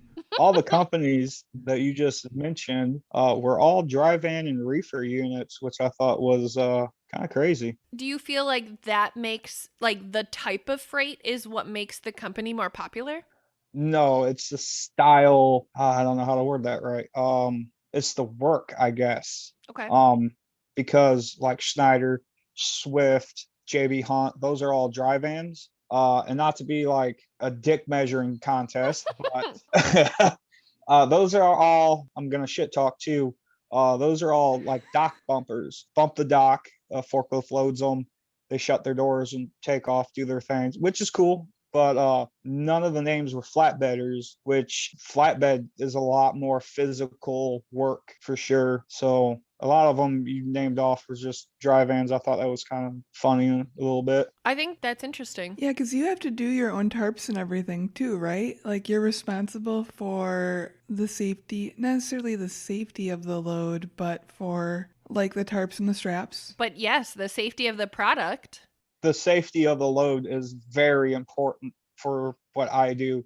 Super important. I have to secure everything on my truck that I put on my trailer. Everything has to be chained down. I use chains. Everything has to be secured. So safety is huge, and it's all manual labor. There's a lot to it. It's not just putting some stuff on my truck and me taking off like Swift and JB. Not saying those guys don't work. I'm not trying to take anything away from them, but the names you mentioned none of them were flat. I mean, Swift has flatbed, but it's not as big as some of these other companies. They're mostly like reefer units and dry vans. Okay, so I have two things. One, I do know that some of the transportation companies that I had listed do have other branches of Yep. freight. So, like Schneider specifically, I am familiar that they have other branches and different types of services that they offer. I also know that JB Hunt does that as well. But I think it's really interesting that you did call out that there's a specificity to the type of work that comes with the load itself. So I think that's really, really interesting. The second thing that I wanted to say is, could you share with our listeners, and you are welcome to share as much or as little as you're comfortable with, would you be willing to share with our listeners like what the actual product is that you move? I think that might help people grasp mentally, like when you say this is hard fucking work,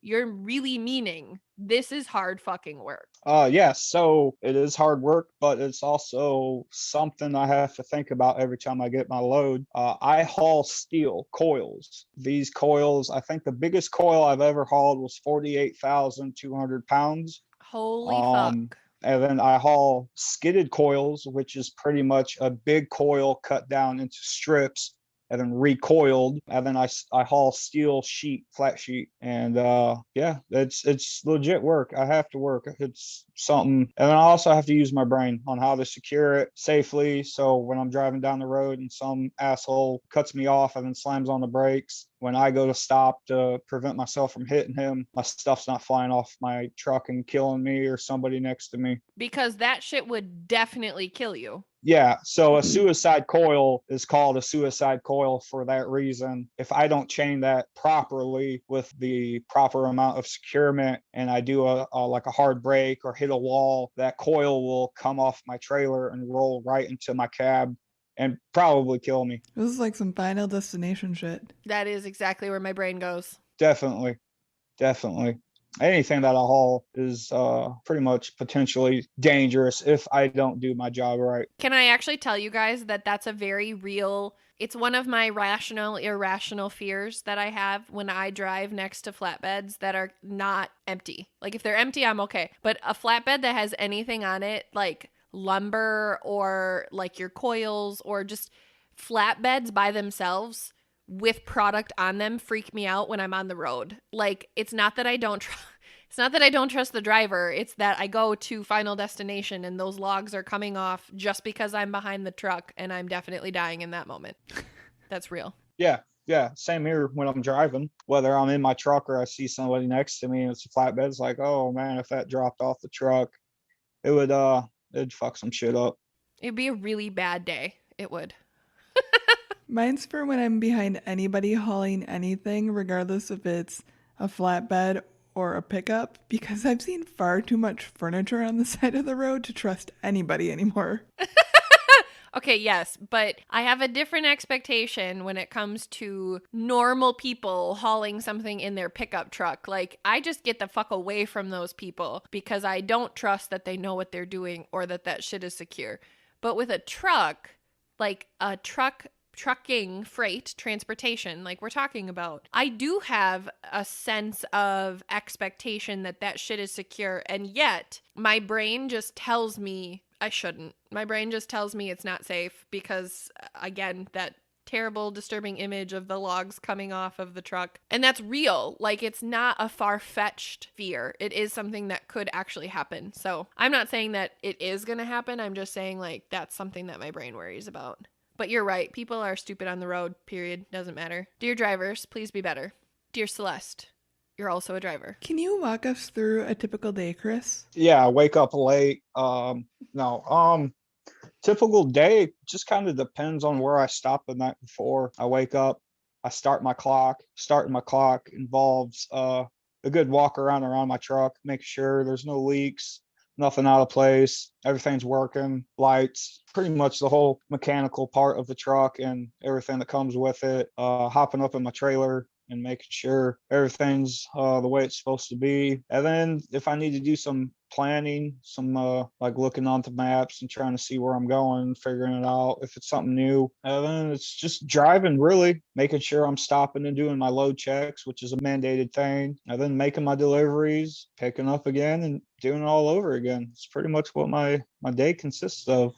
When does your day typically start and end? And I know that fluctuates, but I just want our listeners to hear you say those hours that truly go into your day. All right. So I typically start my day anywhere from, I want to say, like 6 in the morning to 9 in the morning. That's when I like to start my day. And then if I use my full 14-hour clock, if I start at 6, my day is done at 10. And then, 7 would be 11, 8 would be midnight. That's pretty much when my day is over with. It also depends on, I mean, really, if I want to stop kind of any earlier, or if I get to where I need to be and I'm pretty much done for the day, then I could stop a little bit sooner than that. But I can't go over 14 hours. I can't go over 11 hours of driving straight, and I have to have a 10-hour break every night. I have to be off the clock for 10 hours, and then I have to fit in a 30-minute break in my work day. So I really appreciate that you brought that up, because I realized that I mentioned when hour restrictions came into place, but I did not do a very good job in my research of expanding on that. And I kind of thought that I did, but clearly I fucked that up. So thank you for saving me and bringing us back to the place of talking about hour restrictions, because I really think that that's something people don't recognize. So let's talk through that again. You have a 10-hour break where you must be off. You like recharge. It doesn't matter if you're sleeping or you're doing whatever, but you cannot be driving for a 10-hour period. Yep. Okay. So then also, you can only be actually driving on the road for 11 hours a day. Is that real? Yep, that's correct. Okay. And then your work day itself is typically a 14-hour work day, meaning that you take those extra 3 hours of not being on the road, doing things like checks and security and pickups and drop-offs and all of the other things that come with not physically moving from point A to point B. Am I understanding that correct also? No, you hit that all on the dot right there. That was like perfect. I may or may not have experience with this, but I appreciate knowing that, and thank you for saying that.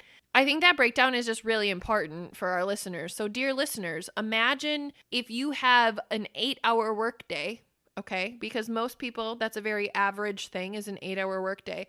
But you can only actually be working for 6 of those hours. And the other 2 of those hours, you have to be checking on your computer, or you have to be making sure that your security information is secure. Like, I did just say security information is secure like a fucking idiot, but it doesn't change the fact of, imagine how frustrating that would be that you have X amount of hours to work and your work involves moving from point A to point B, but you're not allowed to do that anymore. You've met the expectation of the number of hours that you can be driving. I recognize that it's a safety thing and I personally appreciate it, but that would be incredibly frustrating for me. Is it frustrating for you, or do you like having that time? Kind of depends on the day. I should also add that I have a 70-hour work week. I cannot exceed 70 hours, and I have to, if I hit 70 hours, I have to have a 34-hour shutdown.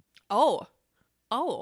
And let's go back to, if you're shut down, you're not getting paid. If you're shut down, you're where you're at for 34 hours, no matter what's going on, unless you can, grab an Uber or steal a car. I don't, but I've been stranded out for a weekend because I ran super hard that week and I did not pay attention to my clock. And then my dispatch also wasn't paying attention, and I got dispatched on a load. I'm like, yeah, I'm going to go do it. And then I realized, oh, I don't have time to do this. I don't have time to get home. Luckily, I was close to my terminal in Indianapolis, so I made my delivery and then went to the terminal and spent the weekend there to get my 34-hour reset. That's crazy. I genuinely didn't know that aspect of it. And again, I understand for safety and I respect it, but like, I can't imagine. I really think about like my car being on a timer, and when the timer is up, my car just stops. I'm no longer moving. I am stuck where I am. Obviously, you have to be safe. Like, you have to get somewhere for safety. I get that. But really, like, you're stuck. And now you live in this parking lot for 34 hours. That's just, I can't imagine that. I really can't. That's such an important aspect of your job that I didn't know. So thank you for teaching me that. Yeah. And also, nothing's worse than trying to make it home and being delayed for whatever reason. And now you have to spend 10 hours, even if it's just 10 hours, but spending 10 hours in a truck stop and you're only 60 miles from home. Nothing's worse than that. I got my daughter waiting on me. And it's like, oh, sorry, hon, can't make it home. I gotta stay here, or I'll get in trouble. So, yeah.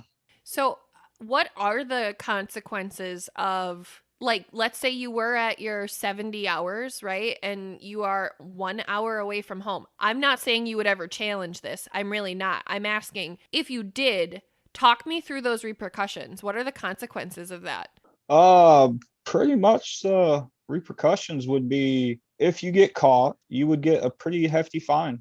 Honestly, it's a ticket. And then also DOT can like shut you down for 24 hours. Just stop you. You have to stay right there. And staying at a chicken coop for 24 hours is not good. And chicken coop is slang for a way station or a DOT like headquarters that's on the side of a highway. Why is it called a chicken coop? I don't. I don't know.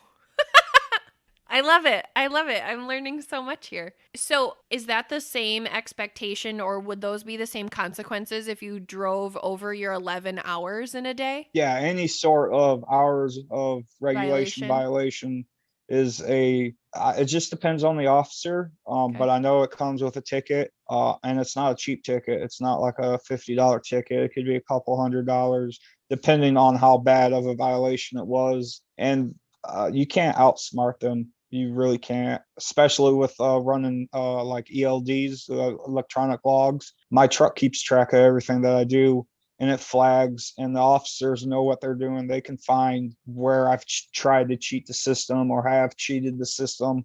They're not dumb. They know, you can't bullshit them. So it's just something. So just don't do it. Just don't do it. I really appreciate both hearing that police officers are accustomed to this happening and they know what they're looking for, but also you saying that it's just not worth it. Because I think the other thing that I want to call out is when you get that ticket for running over, that's on you, the driver. That is not on your company. That's actually probably against company policy. I find it absolutely ludicrous that there wouldn't be a policy as a company against driving over the expectations. So really, if you get that ticket, that's on you. Am I understanding that correctly? Yeah. So as the driver, again, it's your responsibility to drive this truck the way it's supposed to be drove, and legally it's all on you. The company, you might get a company that's like, okay, we'll pay this ticket, but my company, I can tell you right now, you're going to pay the ticket. You're going to get pulled in and talk to somebody in management. It's not going to be nice. It's not going to be good. And also, I should add that DOT, when they for whatever reason say, you get pulled over because you have a light out, they're going to inspect your logs. They see something like that, they have your license in their hands. It's just like a cop pulling you over, license, registration. Once they start digging deeper and they give you a ticket, you're not leaving until you pay that ticket. Like, it's not mailed to you. Oh, you have to come up with that money right there? Oh, yeah. Oh, yeah. Oh, what the fuck? That totally makes sense, though, because if you get back on the road, you could be gone in 30 minutes, like anywhere. They don't play. There's no like, oh, it's okay, bud. See you later. No, they're giving me money now, so. That, I've never heard of that. I believe that that's real. I just have no experience with that as just a residential driver. Again, you guys, I've admitted I have 5 speeding tickets on this podcast. All of them have been mailed to me and I paid them like in good time. So I can't imagine what that would be like to have to come up with that kind of violation. I mean, really, those tickets are expensive. I am familiar with that. I can't imagine having to like pull $1,200 out of my ass because I drove over my hours. Like, that's insane. Yeah, so I was talking to a driver. I don't know what we were talking about. He was like, yeah, I got pulled in the scale because I was overweight. DOT took his license, held on to it. The company had to call somebody out to move the load on his trailer to make sure all of his weights were correct. The company paid for that part, but then he was handed a $600 ticket and was told he can't leave until the ticket's paid. So then now he's got to fork out $600 out of his own money to pay a ticket that he should have. I don't want to say it. It's his job to know his weights and how the truck's loaded. So yeah, it was up to him to come up with that $600. The company wasn't going to pay it. So that's actually really interesting and something else that I wanted to ask about. So in relation to weights, like, yes, I hear you saying that that's on you to recognize, but how do you know how much you can carry, whether it's heavy or not? Like, is it the same per your truck and per your company for the type of load that you're moving, or is it the same for every load? Like, how does weight work? Weight is worked on the axles. Okay. So my steers, which are my turning tires, I'm allowed 13,000 pounds. My drives, which are the two back axles on my tractor, those are 34,000 pounds. And then my trailer is considered a 10-foot spread, which means the axles are 10 feet out from each other. It's not like Schneider and Swift and a lot of the other companies have, like, they're called tandems. The axles are right next to each other. Those weights on those trailers are different too, but I'm allowed 20,000 pounds per trailer axle. Now, if you do the math, it comes out to 87, I think it's like 87,000 pounds, but I'm only legally allowed 80,000. So you pretty much need to know what you're hauling, how big, and then you got to place it on the trailer to make sure that everything weight wise is correct. And then we've got cat scales that we can go and hit, and it'll tell me the reading on each axle. So I mean, it's really dumb for the driver to get a overweight ticket because he has a lot of resources to make sure he's legit. Do you have to take into consideration the weight of your actual truck as well, or is that part of the calculation between the axles? Yeah, so for my truck weighs 32,000 pounds. So subtract that from the 80,000 pounds, it leaves me with about 48,000 pounds worth of weight that I can haul. I should also add that you can play it with the fuel, because I can hold about 1,500 pounds worth of fuel. So my truck weighs 32,000 pounds of full tank, and then it gets lighter and lighter if I have less fuel in the truck. And sometimes I can play with the weight by not having so much fuel, if that makes sense. Yeah, so like I imagine if you have like a really heavy load, you could maybe run that on half a tank of gas and still get where you're going, but it would actually be very beneficial to your weight overall because you only need half a tank, and that also offsets some of the weight that you've taken on in that heavier load. Is that what you're trying to say? Yeah, pretty much. We call it the fuel game. Okay, I'm getting a super heavy load. Probably shouldn't get so much fuel. I've got enough to do what I need to do. I'm going to run this load and get fuel afterwards. But also, we got our dispatch know what our trucks weigh when we first get our trucks with full tanks of gas. So they know, okay, well, this guy can't haul this, because every truck weighs different. And then once you start adding your own personal effects to the truck to live in, truck's going to get heavier, plus all the securement that I have in the trailer and in my truck, weights fluctuate. So it's on the driver to know, first of all, what his truck weighs empty on full tanks or whatever his fuel is, and then what he's getting. And then load placement is a big factor too. You know what I really hear you saying in this whole thing? This is a lot of fucking math. This is so much math. Like, this is life or death kind of math. And I've never, again, I have familiarity with this concept. The concept of weight distribution as it relates to the trucking industry is not new to me, but I've never had anybody explain it to me that way. And I really recognize, you're doing math all day, every day, as every aspect of your job. And that is really fucking cool. I really appreciate that. And I think that needs to be said, because I go back to kind of in the beginning of our episode when we talked about the stereotypical perception that people have of truck drivers is that they're lower class or undereducated. And I don't think that those things are fair to say, because really, seriously, I couldn't do that math. Allie tried to count to 9 last week and she fucking failed. Bad. I would be in the exact same position. So I'm really hats off to you right now in being able to do those calculations on the spot and so frequently, and legitimately you're doing them not only to protect yourself, but to protect us on the road. That's why those restrictions are there, you guys, is for our safety and for the drivers. So really, thank you for being a math wizard. That's a really big deal. I'm actually super horrible at math. Chris, take the compliment. All right, I'll take it. Thank you. Thank you. You're welcome. A point to that, though, is society's general perception of truck driving is you get the load and you drive away. And there's so much more that goes into it that people don't even realize. And I think this is just one small sliver of it that doesn't come to anybody's minds. I agree completely. I agree.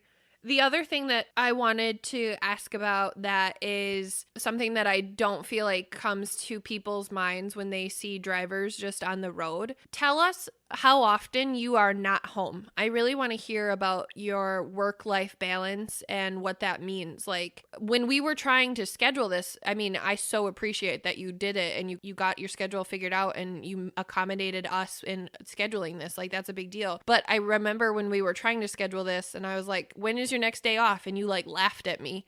Like, what is that like? What does your schedule look like? My schedule varies, honestly. It just depends on when I'm loaded, how I'm loaded, and when I want to start my week. Like tomorrow, I'm leaving tomorrow and heading straight down to Columbus. It's a load that doesn't need to be delivered until Monday. But if I get there Sunday night, get a full 10-hour restart, Monday morning, I have a fresh clock. I can get unloaded, reloaded, and have a really good start of the week. So I'm gone. I either leave Monday morning or Sunday evening. And then I'm home either Friday or Saturday night, and I can't plan anything, can't schedule anything. Social life, I threw that out the window a long time ago. Just, I'm gone pretty much 6 days a week, I want to say. That is so demanding.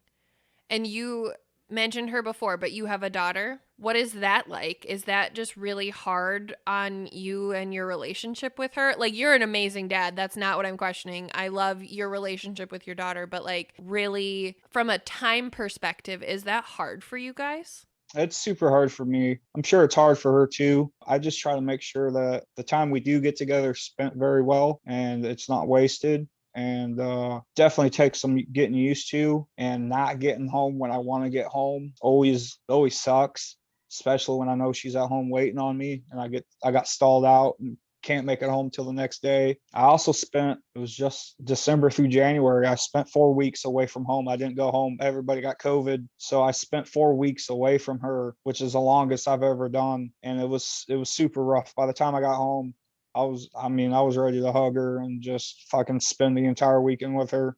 It's not an easy job by any means.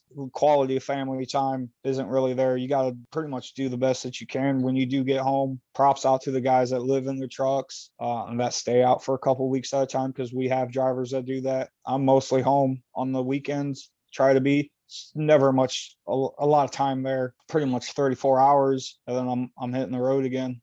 That's so demanding, and I just really commend you for being able to do that, because I don't even like being away from my daughter for like 18 hours. Like I say that I want that, and then those 18 hours come and I'm like, fuck this, I hate this. So I really like, that's a big deal. I can't imagine. I made a joke because I made a joke and I do that, but that's not a joke at all. Like, really, dear listeners, imagine doing this thankless job and never being able to go home and see your family doing this thankless job. Like, that's just, in a way, like heartbreaking. But at the same time, that says so much about your character. And I think it says so much about the character of people who are able to take driving as a career, because that's something that I would not be able to do. And I understand and recognize the value of what drivers bring to our country, and knowing that it is at the cost of having such limited exposure to the people you love, like, that is such a big deal. So thank you for doing that. You, Chris, but also to any driver who might be listening, thank you for making that sacrifice for us and for this country. I really appreciate that. Definitely. One of the things I was thinking of while you were saying that, Celeste, is obviously it's a huge sacrifice that drivers have to make to get us our shit. And people don't think about that when they think about the job. Or they say, get a different job, get something different. Well, who the fuck is going to drive the truck then? Who the fuck is going to drive the truck then is really the question, you guys. I was just excited about your question. People just don't think about, well, do something else. One, you obviously love this job, Chris. It would be asinine for somebody to tell you to get a different job. Like, no, that's not the point. Two, okay, Who's gonna fill your shoes? There's already a shortage of drivers. What now, Jim? Yeah, Jim. What were you thinking? I don't know why I went Jim, but I think that's a really valid point, though. And I appreciate you saying that, because I do think that that's part of this perpetual cycle that we have of this just negative connotation and this stigma around this profession. So I think that that was a great call out. Actually, that's also a great segue to one of my other questions, which was, Chris, what do you wish society really knew about this profession? And maybe we've talked about it, but if we haven't, what is the thing that you wish people like knew about truck drivers? What it takes to do what I do. People just, they don't take it in consideration. They just think it's super easy, and it's clearly not something anybody can do. You got to have like a level head. You got to be, I don't want to say like super smart, but you got to have some sort of intelligence. This isn't just some goofy ass dude hopping in the truck and driving around. You have to have some smarts to you. Yeah, I wish people would appreciate us a little bit more. And I got to see that like during COVID, which is weird. But when all them stores were like out of everything, that's when people started putting like "thank you truck drivers" on their fences, and then like on the toll roads, the big signs up on the, I don't know what they're called, but the street signs, it said "thank you drivers." We started getting a lot of appreciation, and then I it think all they're went called away. street signs. it's okay. You can call her a dick. That's totally fine. It's fine. It's all right. I just couldn't miss that opportunity. I just couldn't. Normally, I'm the asshole. I'm sorry. And it's only to you, not to our guests. So, wow, you took that to a whole new level. I know, but I'm sorry, Chris. It's because I love you. It's really, that's why. I'm sorry. This is how I show affection. It's all right. I'll take it. But I think that that's a really valid point. I'm sorry I interrupted. You're good. You're good. What is, so you started talking about it before my assholery kicked in. What are the most difficult concepts that you experience in your job, both physically and conceptually? Like when you talk about the things you wish people knew about your job, give me one physical that you wish people understood and one conceptual that you wish people understood. I guess the toll it takes on your body, I guess. Would that be one? Yeah, for sure. I've gained a little bit of weight. That's something that just happens. Conceptual. What would be conceptual? Hold on one second. Let's go back to that thought. So, can you help me understand why you have gained weight with this job? Like, is it because you don't have a ton of healthy eating options when you're on the road? Yeah, that could be one of them. Or just Okay. like, I'm starting to get a little bit better at it, but just what I'm eating, I guess. There's a lot of, at the truck stops, it's like Wendy's, Taco Bell, Subway, McDonald's. I don't eat at diners or anything, mom and pop little restaurants. Also, it's just how I run my day. I'm super busy and I want to get stuff done pretty much because the more I get done and the more I drive, the more money I make. Yeah. It's always like grabbing something quick to eat and then hitting the road and never fully stopping to enjoy Denny's. You know, I've been to Denny's one time since I've been driving, and that was only because I had to sit and wait. I was told not to start my day yet because the load I was picking up wasn't ready, so I had a couple hours to kill. Really, it's just it's on me, but it's grabbing quick things to eat and hitting the road and turning the miles. So, even if you were to like pack yourself food though, do you have options for that? I think about, you're gone all week, right? You don't really have the accessibility to like pop over to a grocery store and get healthier options for yourself to like make that. Or am I making that up? Like, is that a thing? I have a fridge in my truck. I got a pretty big fridge that I stuck in the truck. So Sundays is normally the day I go out to the store and grab me some food. I don't cook in the truck. There are options to cook in your truck, but I never, once I'm done for the day, I don't want to do nothing. I just want to kind of cook something in the microwave and go to bed. Also, I think like eating at nighttime before I go to bed is probably a bad habit to have. But again, I'm busy. I got stuff to do. I guess I could, it's not in me to slow down and take time for myself. I just kind of want to go get shit done, get it, be done for the night.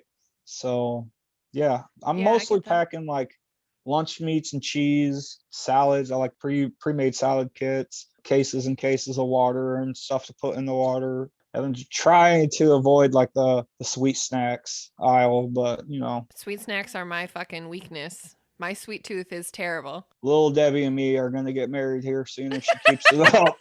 That tease. All I can think about snack wise is every time I stop to get gas, I get these things called twin snakes. They're gummy worms. Every single time. You guys, if I drove a truck, that would be like all over the floor in my truck because I would get them every time I stopped. Okay, so then the conceptually part, I think about like, is that maybe the lack of work-life balance? Like what is the hardest part of your job mentally that you struggle with? And maybe not even you specifically struggle with, but you have found is just really hard. Hardest is knowing when I'm getting home and doing stuff when I get home. Like I can't plan anything. I'll get a phone call. I actually posted this on Facebook. It was quit asking truck drivers what time they get off. We don't know. And quit asking us when we'll be home. We don't know. And it's very true. I don't know. I don't know what my weekend's going to consist of until about Friday. That would be really hard. I mean, I also recognize how like exciting that would be. Like imagine if you didn't have a responsibility, right? Like imagine if you were just like a single dude, just like living your life, right? Like that would be really cool. Every day, every week being a new adventure. That aspect of it is really cool, but you do have responsibility. So that coolness actually in a way like kind of isn't enough to offset what you're missing. The opportunity cost of adventure, is that really worth not being able to see your daughter for 4 weeks? Like that's just something that I think is really important. And I really appreciate you saying that because, dear listeners, imagine that being your work. That would just be really hard. And there are other professions that are like that. So I'm not discrediting that other people have that experience, but truly, in the average workforce of our country, that's not something that 90% of professions experience. So really, I'm offering that as something for us to think about as a group in our podcast. Not only as us in this conversation, but us as in you, dear listeners, as well. I don't know what the fuck I'm saying. I just work here. I'm going to go on to the next thing now. What do you wish that society knew about drivers while they're also driving? So like if you could like talk to the Subaru next to you, what do you wish people knew when they were on the road with you? Know about me or? No, not about Chris, but like you as a driver, like about your truck, about safety. Like talk to me about braking distance. Talk to me about what I am doing to make your job and your life more dangerous or harder. Like how do I, as a driver in my residential vehicle, make things easier for you as a commercial driver? I want to be able to send that message to our listeners so that people are just more consciously aware of the risks that you're taking when you're behind your wheel, but also the risks that I'm imposing as a driver by doing A, B, or C, because accidents happen all the time, right? And an accident could happen between two residential vehicles and it could be just as bad, but you have so much more weight behind you. And there's just so much more risk involved in that, and you can't stop as quickly. So I really just want to understand, like, PSA to other drivers on the road, what would you want them to know? My favorite part of this segment. I want drivers to know what the hell they are trying to accomplish while out on the road. That is it's a very big thing. You got drivers they're idiots. They don't know what they're doing. It's almost like they're on some forbidden road they've never been on. I swear, Chicago. It's like Highway 94. Yeah, 94 is fucking nuts. I hate 94. I'm on 94 so much. Really distracted driving, like pay attention. For me as a driver, I'm looking ahead of me, not just like the car or two in front, but like as far as I can see, because tail lights tell me everything. You know what I mean? If I see flashing lights, something happened. If I see a lot of people braking, using their brakes, obviously it's getting congested. I'm checking my mirrors all the time. So everything I do, I think just the four-wheelers, that's what we call them, should be doing too, paying attention mostly and know what you're doing. It takes about 3 football fields for me to fully stop on like dry pavement going 60 miles an hour. It takes us a minute to stop. So, Karen that gets pissed off and cuts me off and slams on her brakes, because she's not paying attention to what's in front of her, I'm going to smash her because I can't stop. There's no way I can stop. There's nothing I can do. And then, I don't want to jerk my truck over into the other lanes. That's just stupid. I have a lot of problem with merging traffic. I don't know what you guys are doing out there, but get your shit together, because Get your lives together, four-wheelers. it's not you guys aren't doing it right. Legally, I don't have to like move over to the lane. I could stay in my lane, but you get like merging traffic that expects me to move my 80,000-pound truck just over, and then they ride right next to you, and then it's like, okay, well, you're a lot faster than me. First off, you could have got ahead of me, or you could slow down and get behind me. Nope, they ride right next to me, cussing and screaming and honking their horn until they realize they run out of road. It happens a lot. Let's see what else. Can I just say, anybody that consciously brake checks a semi-truck is asking for a death wish? I was literally just going to say the same thing. While you were thinking of other examples of ways that drivers could be better, I was going to go back to Karen and be like, dear Karen, please know that if you brake check a truck driver, you're going to die. That's basically what that means, because you're not stopping. You would try. I know you would try, but you're not going to be successful in that. There's no way. If you need 300 yards to successfully brake at 60 miles an hour, that is so much distance. I think it takes my car, which is 1,200 pounds, like 80 yards at 60 miles an hour to make a complete stop, which is not the same. Yeah, and also like the four-wheelers that do that, they're very selfish, because why? I don't want to stop like that. I got to consider everything around me and what's on my trailer.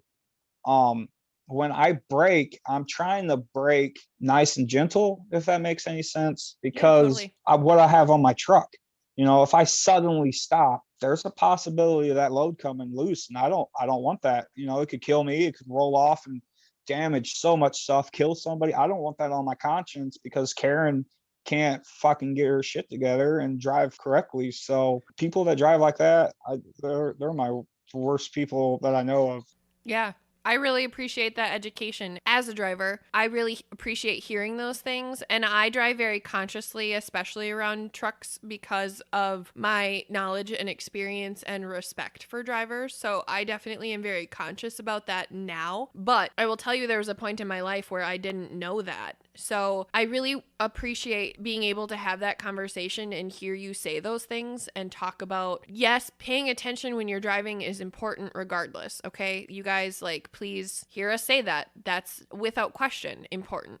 But driving with a truck is a different kind of important. And I just really don't feel like, especially in driver training from, again, a car perspective, like a residential license, nobody ever is like, here's how you properly drive around trucks and semis. Here's the proper road etiquette to make it safer and better for drivers who don't have the ability to slam on their brakes the same way that you do.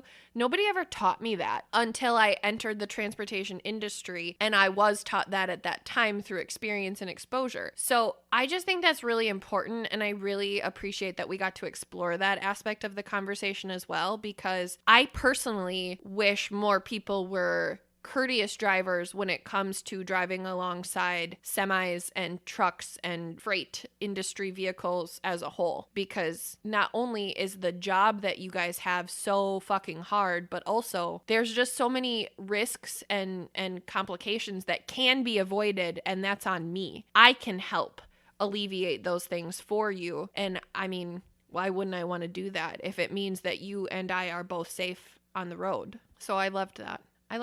Okay, so the last question I have is, do you enjoy what you do, and what is your favorite aspect of your job? I absolutely love my job. This is probably best job I've ever had, honestly. Thing I like most about my job is I'm kind of sort of in a way in control of the money that I make.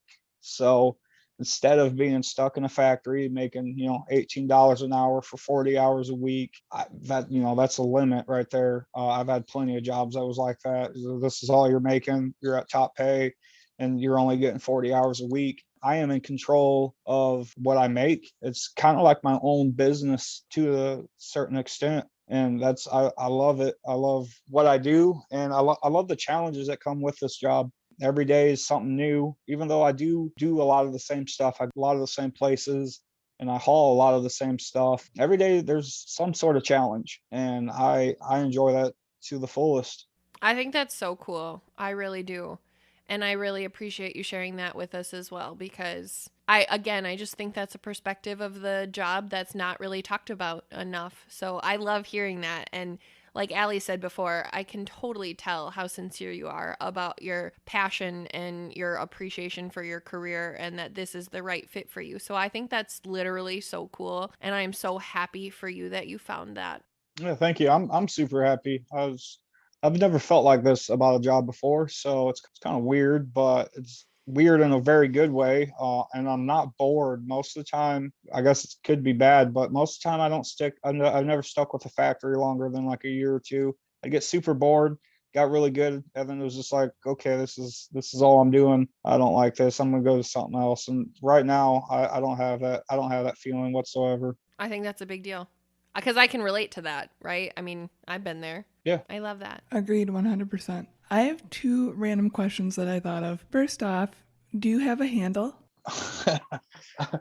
No, actually, handles went out the window. I don't know what year that happened, but CB talk. Boo. Yeah, that's sad. I was super excited when I got this. I thought it was a bigger thing than what it is, but that kind of went out the window. I don't know why.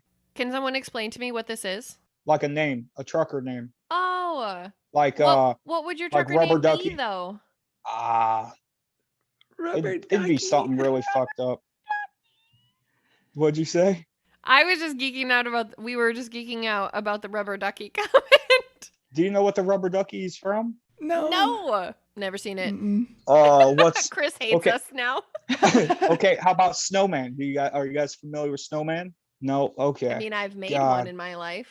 No, it's from Smokey and the Bandit. It's the truck driver on Smokey and the Bandit. His name's his CB handle Snowman. No, I've also never seen that movie. Nothing. Burt Reynolds. Oh my God, you guys aren't living life. This is where Chris would say, "Leave your house." So the entire time I was in training, I had the Smokey and the Bandit theme song stuck in my head the entire 3 weeks. That's how you know that shit was meant to be. Yeah. So yeah, CB handles. I don't have one, and I wouldn't know what I would make mine be. Probably something really dark and metal, like, I guess. I'm here for that. What do you think my CB handle should be if I get one? See, that's hard, huh? It is really hard. Mr. Mayhem. Ooh. Oh yeah, I could do that. That would be good. Ooh, I do That would like be a good one. that. That would be a good one. Now I feel so on the spot, and names are sort of my thing. I like Mr. Mayhem though. Okay, now that I've decided, that's the one I like. I'm on board. I second that vote. All right. And also CB chatter it doesn't happen a lot unless the truck driver's talking shit. Gotcha. Truck drivers talk shit to each other? Oh, hardcore. Really? If you want some entertainment, you turn on your CB in a super busy, like on 94 going through like Chicago area, Yeah. turn your CB on, you'll be entertained all day. What do people like say to each other? How do you talk shit? I really just need to understand this. It's kind of like I said, the big dick measurement. Like, Yeah. it's kind of like that. I'm a better driver. Fuck you. You're driving a dry van. Also, sadly, there's a lot of racism. Oh, I hate that news. Yeah. But it's something, it goes on. It's just shit talking. And a lot of it's like entertaining. And sometimes the guys are just bored. They just want to have a good time. Sometimes somebody did something to somebody and that dude's pissed off now.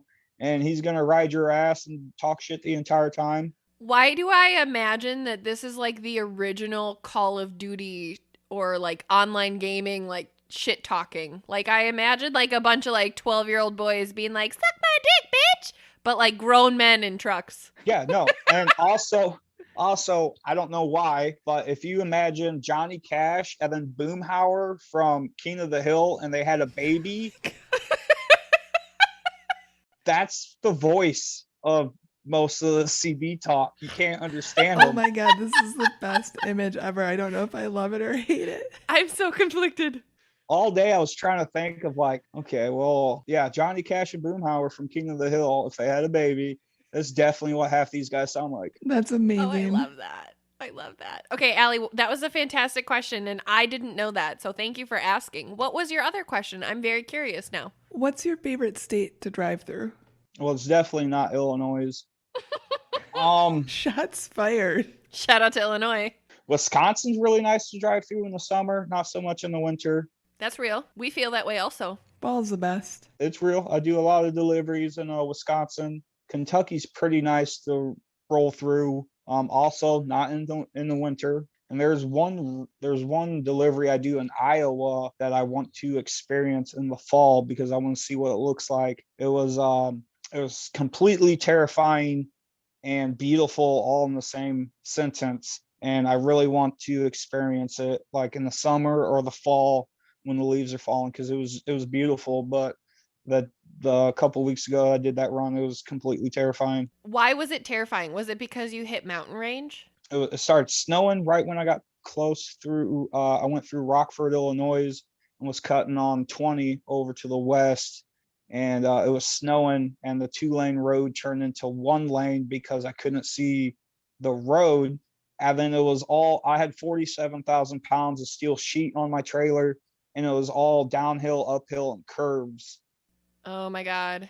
Yeah, trying to keep your truck slow enough going downhill and then having to speed up to go up a hill and then losing traction in your truck with semis behind you that can go faster than you. Super terrifying, but it was beautiful. The hills, the little towns I went through. Yeah, I just want to experience it in the fall when the roads are clear and I'm not so terrified. That does sound really cool though.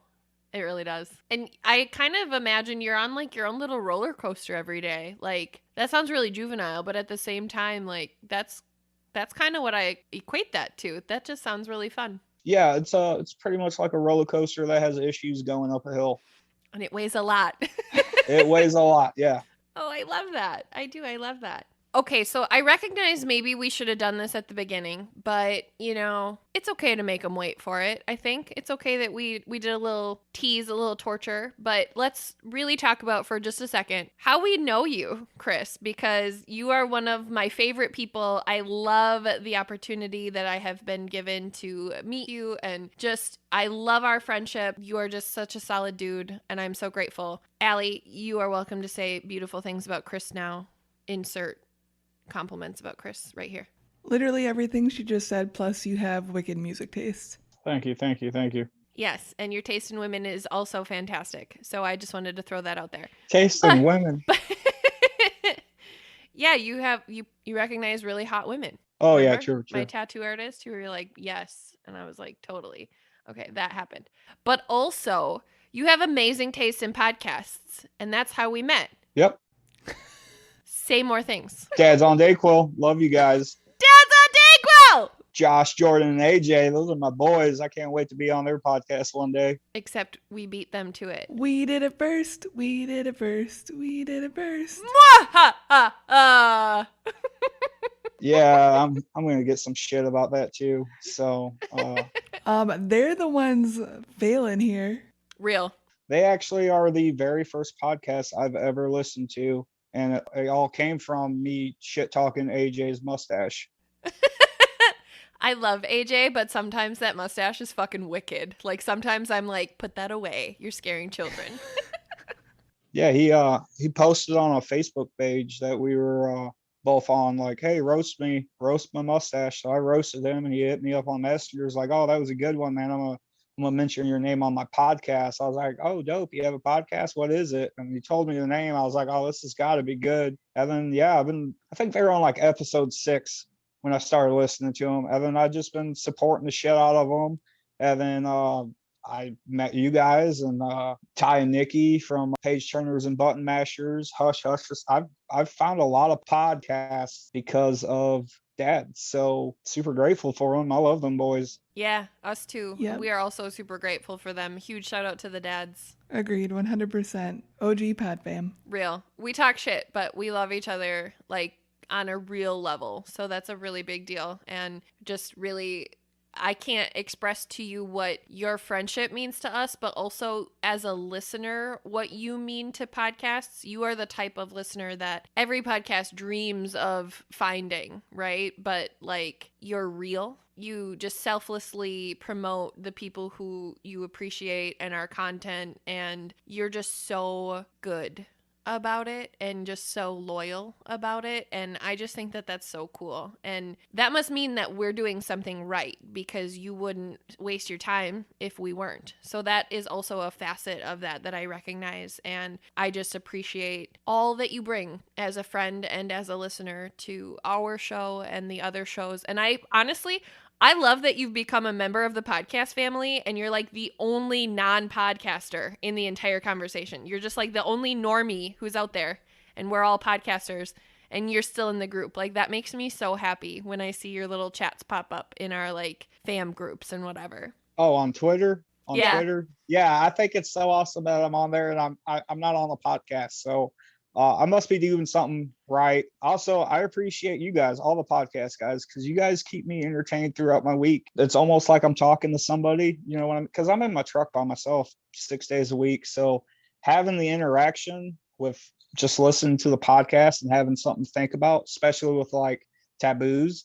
You guys are a great podcast and always keeps my mind flowing, keeps me occupied, helps me throughout my day. Dad's on Dayquil. I love them guys. Everything that they bring to the table, their top 5 list that they do, I always find myself participating by myself. You know what I mean? Yeah, for sure. And then like Hush Hush Society, all their mind-blowing conspiracy. I fucking love Hush Hush.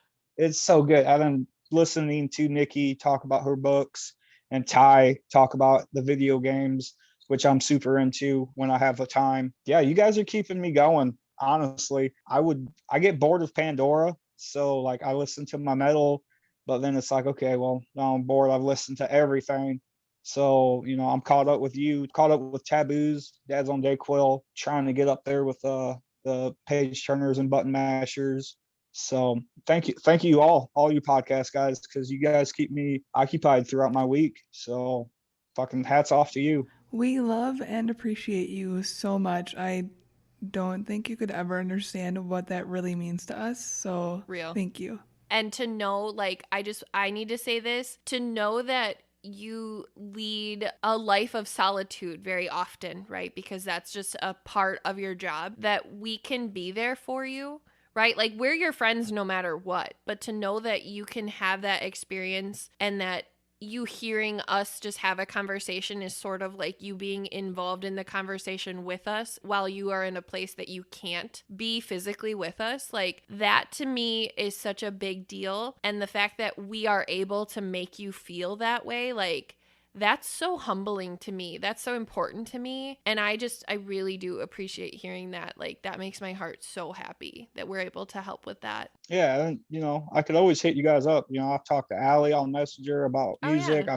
I've talked to you. I bullshit with the dads. I started a little Dads on Dayquil group chat on Messenger where it's just fucked up jokes and just funny shit. We have that too. But yeah, just the interaction. You guys respond back. So it's cool. You know, you guys aren't like super big-headed, snobby podcasts. You guys actually respond and talk, and I love it. It's the best shit ever. Part of that, though, is just because you're a great fucking friend. Like, let's acknowledge that, too. So cheers to friendship all around. I love all of this. This makes me so happy. Cheers. My glass is now just pepper and salt, so I'm not going to drink it, guys, but cheers. So I actually love that we had that conversation because truly you did all of our shout outs for us. I think that was fantastic. Shout out to other podcasts, specifically the Dads Without Question, specifically Page Turners and Button Mashers Without Question. They are a favorite of ours as we have had both halves of the Page Turners and the Button Mashers on our show. Shout out to Ty and Nikki. We love you guys. Seriously, shout out to Hush Hush Society. I fucking love their shit. I think it's fantastic. I'm not sure if you've heard the Mind Uploading episode yet, but I brought that question to the table and I fucking love that shit. I got off on that episode so hard. I thought it was absolutely fascinating. I just recommend that episode because it was so cool. All of their episodes, though. Their JFK episode was mind-blowing. It was. I see what you did there. Ah. Allie hates her life right now. It's fine. Chris is now on Dad's on Dayquil as well. That's where we poached him from, obviously. Yep. Well, I'll have to give the JFK one a listen. I haven't done that yet, but I really recommend the mind uploading one because that one is so dope. Oh my God. Okay, I love it. So, Allie, would you like to kick off our outro since Mr. LaBar was in charge of all of our social plugs? Well, first, I just want to say thank you so much for coming on, Chris, and talking with us about this. I had so much fun during this, and I really hope that our listeners take something away from it because what you do is important and crucial, and thank you for everything. Agreed, 100%. Your service is so appreciated. Well, thank you. Thank you. I appreciate it. Thank you for having me on and doing an episode with me on it. It's I'm awesome. so excited. I loved this. Thank you for helping make a dream of mine come true because this is a topic that I knew for sure I wanted to cover for this reason. Just a really legitimate and open conversation and for people to have the opportunity to learn about a career that they probably wouldn't otherwise have looked into. Yeah, thank you. I was actually surprised that you hit me up about doing a truck driver when we first started talking about it. I was like, truck driving's a taboo subject, and you're like, yeah, and I was like, oh, okay, let's do this. So yeah, awesome. I mean, now that we've had the conversation, do you recognize like where I was coming from, or are you still like, no, this is weird that we talked about this? No, definitely, because like we've said a bunch of times, a lot of people don't consider us, important. We're kind of pushed off to the side and nobody really pays attention to us or, so yeah, having this episode kind of hopefully will help some people understand, the importance of what I do and everybody else that drives, I did like my month of February. Oh, so, yeah. You did your numbers. Tell us about your yeah. numbers. So pretty much all I have is I had about 1,300 gallons of fuel used this month. Oh my God. Yeah, it's decent. And then I drove 9,000 miles this month, 9,000 miles, and I had 1 week with a breakdown, so it should have been a little bit more. And then I've hauled 983,749 pounds of steel this month. Holy fuck. That's like the Titanic. Yeah, pretty much. Oh my God. That I'm so glad that you pulled us back to have that conversation. Holy shit. That is so much weight. Oh my God, that's literally the Titanic. I can't even imagine. As I'm like, I have groceries and I have some kitty litter in the back that's like 42 pounds and that's heavy. Yeah, it was a lot. I was actually surprised when I added everything up. I think it was last night. I was like, because I've never wrote all that down before for an entire month. I do it for like a week, but then that helps me keep control of what I know, what I'm getting paid and what I run, because I keep track of that. And then, yeah, I did it for this episode. And then once I added everything up, I was like, holy shit, that's a lot. Oh, well, I love that you did that for the episode because I think that's really important, but also that was very thoughtful of you to be able to contribute and to take the time and effort to figure that out so that you could share that with our listeners and with us. I just really appreciate that. That was very, very thoughtful of you. Same. That's why you're the best. That's why we love you. So, dear listeners, as stated, we hope that you took something away from this episode as well. Thank you for joining us with this conversation with Chris. If you want to reach out to us, we have our socials that you can do so on. It's Taboos the Pod on Instagram and Twitter. It is Just Taboos on Facebook. It is Taboos Podcast. Good job. At gmail.com. And it doesn't really matter, like, if you want to just shoot us a message saying hi or let us know what you thought of an episode or anything, let us know. If you want to share us with a friend, we'd love for you to do that. We have a million topics we've covered at this point. Take a look at our backlog. There's fun stuff in there. And if you want to rate and review us on whatever Apple calls itself nowadays, that'd be cool. We also have a Patreon if you want to support us monetarily. There are some cool levels to that, and you get to hear us make even more asses of ourselves than normal. So, good times. Chris, would you like to offer maybe one of your social medias in case anybody wanted to reach out to you with questions or to thank you for being such a fantastic representative of the, honestly, probably the majority of the driver population, because I think that that's honestly also really important. So if anybody wanted to reach out to you, how could they find you? Well, you can find me on Facebook, Chris LaBar, LABAR. You can find me on Twitter, LaBar_Chris. I'm on Instagram. Couldn't tell you what it is. So if you have troubles finding me, you can always hop on the Dads on Deck Pool Facebook page and find me in there because I'm all over the place. I was going to say that's real. That's how I found you. Yeah, so if you have any kind of like questions, curious about driving, want to join, questions about how to go about doing it, really anything related to what I do, I'm definitely open for giving you the best answers that I could. I love that. And you guys really, Chris is such a good friend and such an amazing man. And I just, oh my God, I just love you so much. And I'm so glad that we cross paths and you're just one of my favorite people. So I hope that other people get to take the opportunity to reach out to you and get to know you because you're such a beautiful soul. And even though you're totally dead inside, but so is Allie. Definitely. And that's definitely fine. Dead inside. That's fine. We still love you regardless. That's the best team to be on. No, don't say that. That's not true. Oh, I love it. I love it. I love it. Thank you so much, sincerely, for being here today for this episode. I love seeing your face. I loved having this time with you. I really appreciate you taking the time that you have at home to spend it with us.